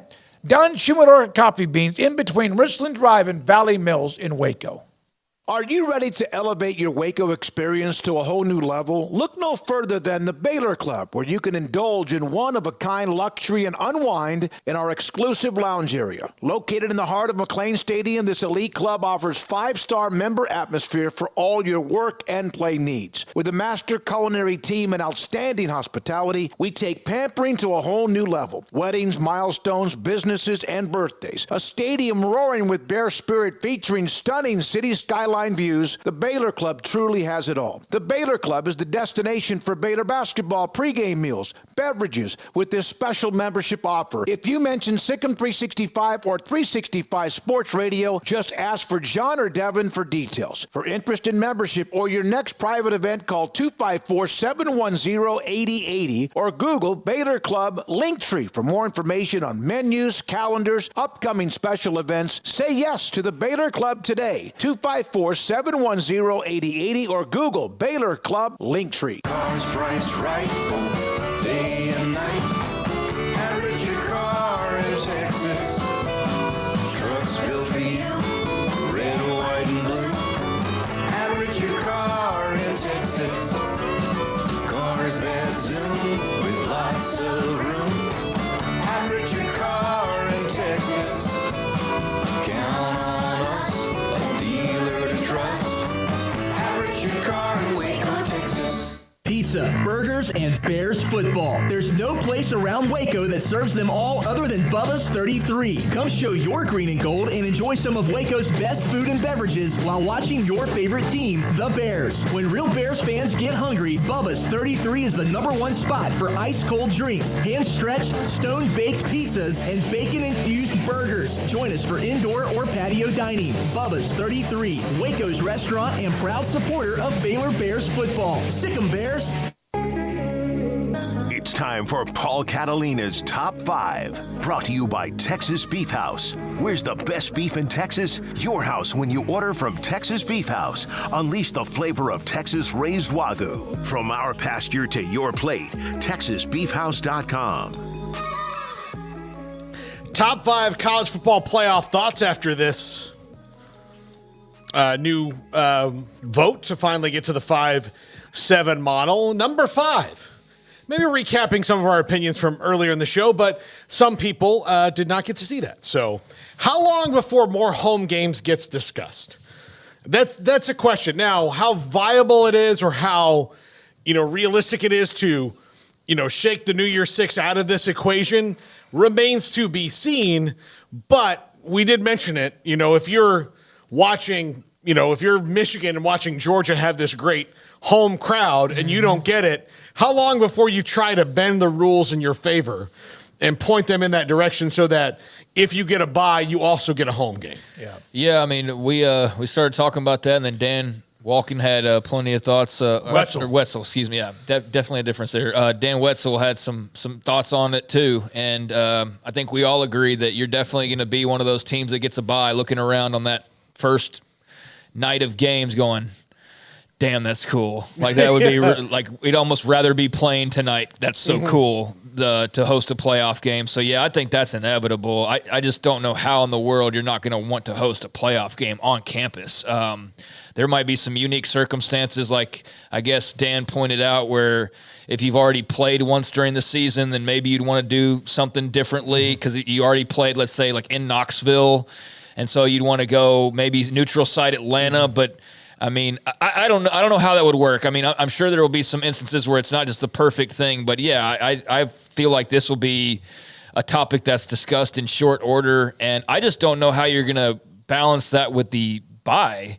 I mean, you can't have both, right? You can't get a bye and then you're playing one less game than everybody. Well, but it's got a simple solution as far as how you fix expanding the playoff to 16 and everybody plays a first-round game. Yeah, or this other one is telling the New Year's Six this is not how it's going to work anymore, and that you guys' time has come and gone. But those are pretty good rackets that they have going on, and they have a lot of power. I mean, look, the Rose Bowl held this up because they had to have it, their schedule, the way that they wanted it. So that's easier said than done. Like, it's a simple idea, like, oh, hey, it's kind of like, why doesn't the government just pay for health insurance like they do for the military? And like, it's not that simple. Right, yeah. I don't know. You see, we discussed this. I know that they want the bye week and then a home game. No, that's not what anybody has said that they want. But I'm saying if you're Georgia or any other Michigan and you get that bye week, that's awesome. But then you're sitting there and you're going, man, it'd be a lot cooler if we were playing though. Like we were hosting Ole Miss at Ann Arbor, for a playoff. And look, how long before maybe the national attitude changes? I think it has, like, these neutral site early season games are kind of going away a little bit because college football is not about being played at AT&T Stadium unless it's the national championship game. Then to me, it makes sense to do that. But if you're talking about what makes college football great, it is like what Dan Wetzel said, it is being in Ann Arbor, Michigan, or Manhattan, Kansas, or, wherever, and playing that game in that city, or Ames, Iowa, Tallahassee, Florida, Gainesville. Like, that's it. all those other places get tons of stuff, and they don't care. Like, this is what college football is about. That's why I think they're going to say, that's pretty cool. How do we change this? And not because they want the advantage of both things, but they want that experience, and also the city will want that money. Yeah, I think that there's going to have to be a trade-off of some sort, whether it's the bowls, like you mentioned, or maybe it's the getting rid of a bye week. But, yeah, that's definitely going to be a topic moving forward. Yeah, absolutely. Number 4, how can they contain playoff expansion talk before they've even done this? That's what I hate to tell you. Yeah, I know you're not going to, but like right now it's like, okay, it's 12. We finally got to 5 plus 7, and there's already like, well, when it goes to 16, like, well, you don't even know if 12 is going to work the right way yet, or this is the best way for 12, or if the entire structure of the sport isn't going to be different in a year and a half. Like, you don't know all that. So let's just get through these 2 years. Let's get through the first year first. Let's get through this year, see what's wrong with it, see where it needs to be tweaked, tweak it, and make those notes, and then move on past it. But, yeah, I think that's the one thing I saw today and not just regular Joes, but media people like, this is when they need to get to 16. You're like, whoa. And let's face it, most media people are just regular Joes with a title. Yeah, I mean, exactly. that's really, but, and I say that as one of them. But I did see various blogs over the years have done the whole what if the playoffs started this year thing, and I think even ESPN got in onto that with some of their graphics and everything.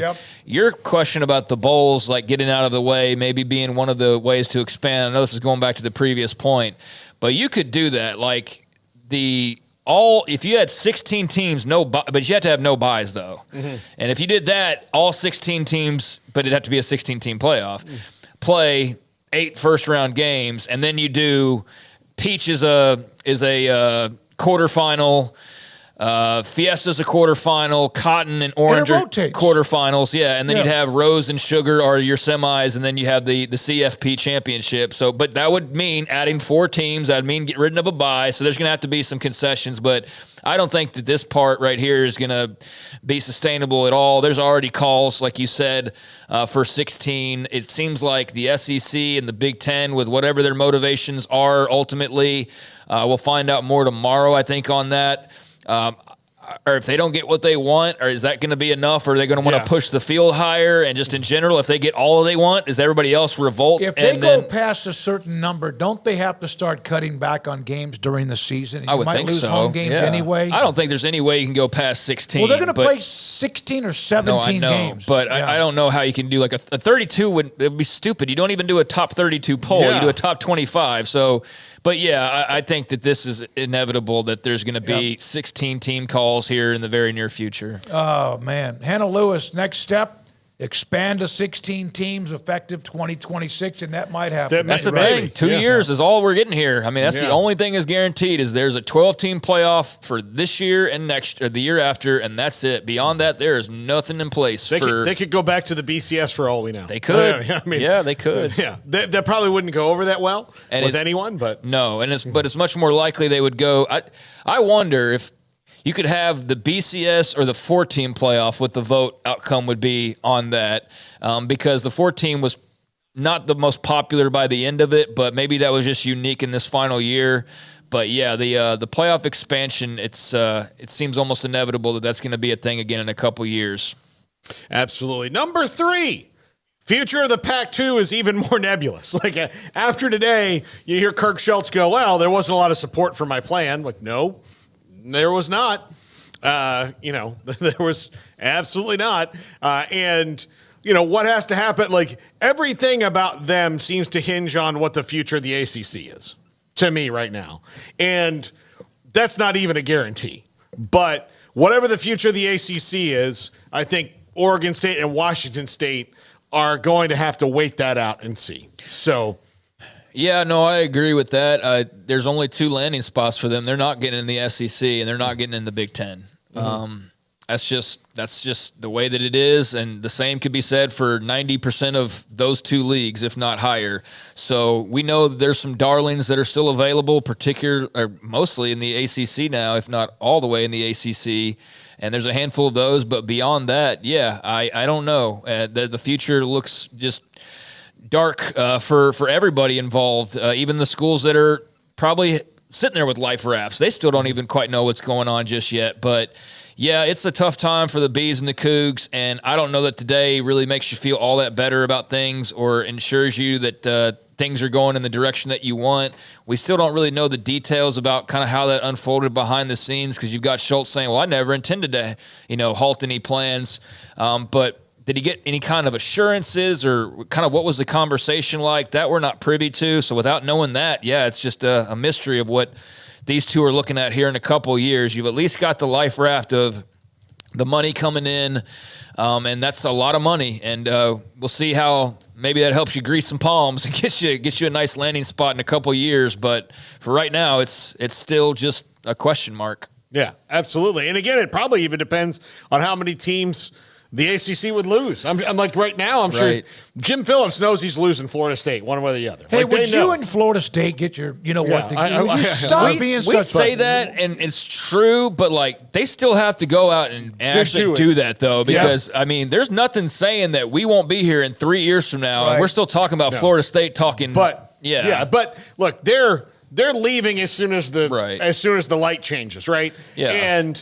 I mean, how long they're sitting at that light is to be determined. What I'm sure Jim Phillips is hoping is that it's a very controlled, it's one of those. It's a controlled burn of a forest fire. Listen, Texas OU shook up the world and shook up college football. That actually was a pretty decent controlled burn in the end. This will not be a controlled burn. Yeah, but it's also like, what if what happens is the ACC loses the teams that people expect them to lose, and then they go, all right, let's go further west. We've already got Cal, we've already got Stanford, but what is the ACC in the eyes of the playoff at that point? Yeah.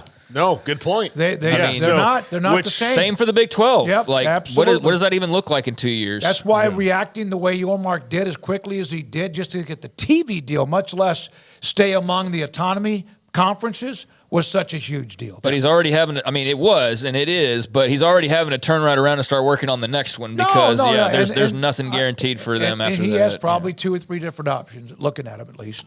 Number 2. Now let's see the real TV deal. And look, some people haven't even backed off of this, that ESPN has this, 6-year deal for this thing, when multiple people have reported that the conferences haven't even seen the memo yet. They don't even know what to like. Today was the day that they actually voted on, here's what this is going to be. So now they can go to the TV network and set it up the way that it is. So now let's see the real TV deal, which might be the TV deal that's been reported ultimately, but I still think that there's some squares to fill in there. Bob Thompson, and not just him, but Pat Crakes and others have said that it's about a 22 or 25% increase based on the last year of the 12-year deal and the first year of what's being reported, and they still think that is very low compared to what everyone thought they would get, if that's what it is. Which kind of points me in 2 directions of, does that inevitably lead to the great split? So that way these first-round games that are maybe not as attractive as the way they're being positioned right now to the big networks would be, if you're saying, well, it's guaranteed you're going to get like 3 or 4 million because we're going to have like Ole Miss versus Ohio State as a first round. Like, you know what I'm saying there? Like you juice the matchups by having the conferences involved more, but that's like just me trying to figure out a way of how you could maximize those first round games and make them more attractive to a TV network, because there's not really anything else you could do other than guarantee, like, we'll have these fan bases of these size involved, basically guaranteed. But you can't guarantee that now because you don't know from Iowa State to Tulane who's going to be involved. But if they're already lowballing that, then how is expanding going to even help that in the future? Yeah. Because then you're just adding more first round games and more teams who would just further water it down. So yeah, something's weird about that whole deal and kind of what they're eyeing in terms of the balance of expansion and the actual money that's out there. But yeah, I mean, last we saw there was a deal and then there wasn't, and the reporting on it was just kind of odd until you finally had the MAC commissioner come out and like clear the air and say like, no, there's not a deal. We haven't even seen anything basically. So yeah, that's a situation to keep monitoring for sure. Yeah.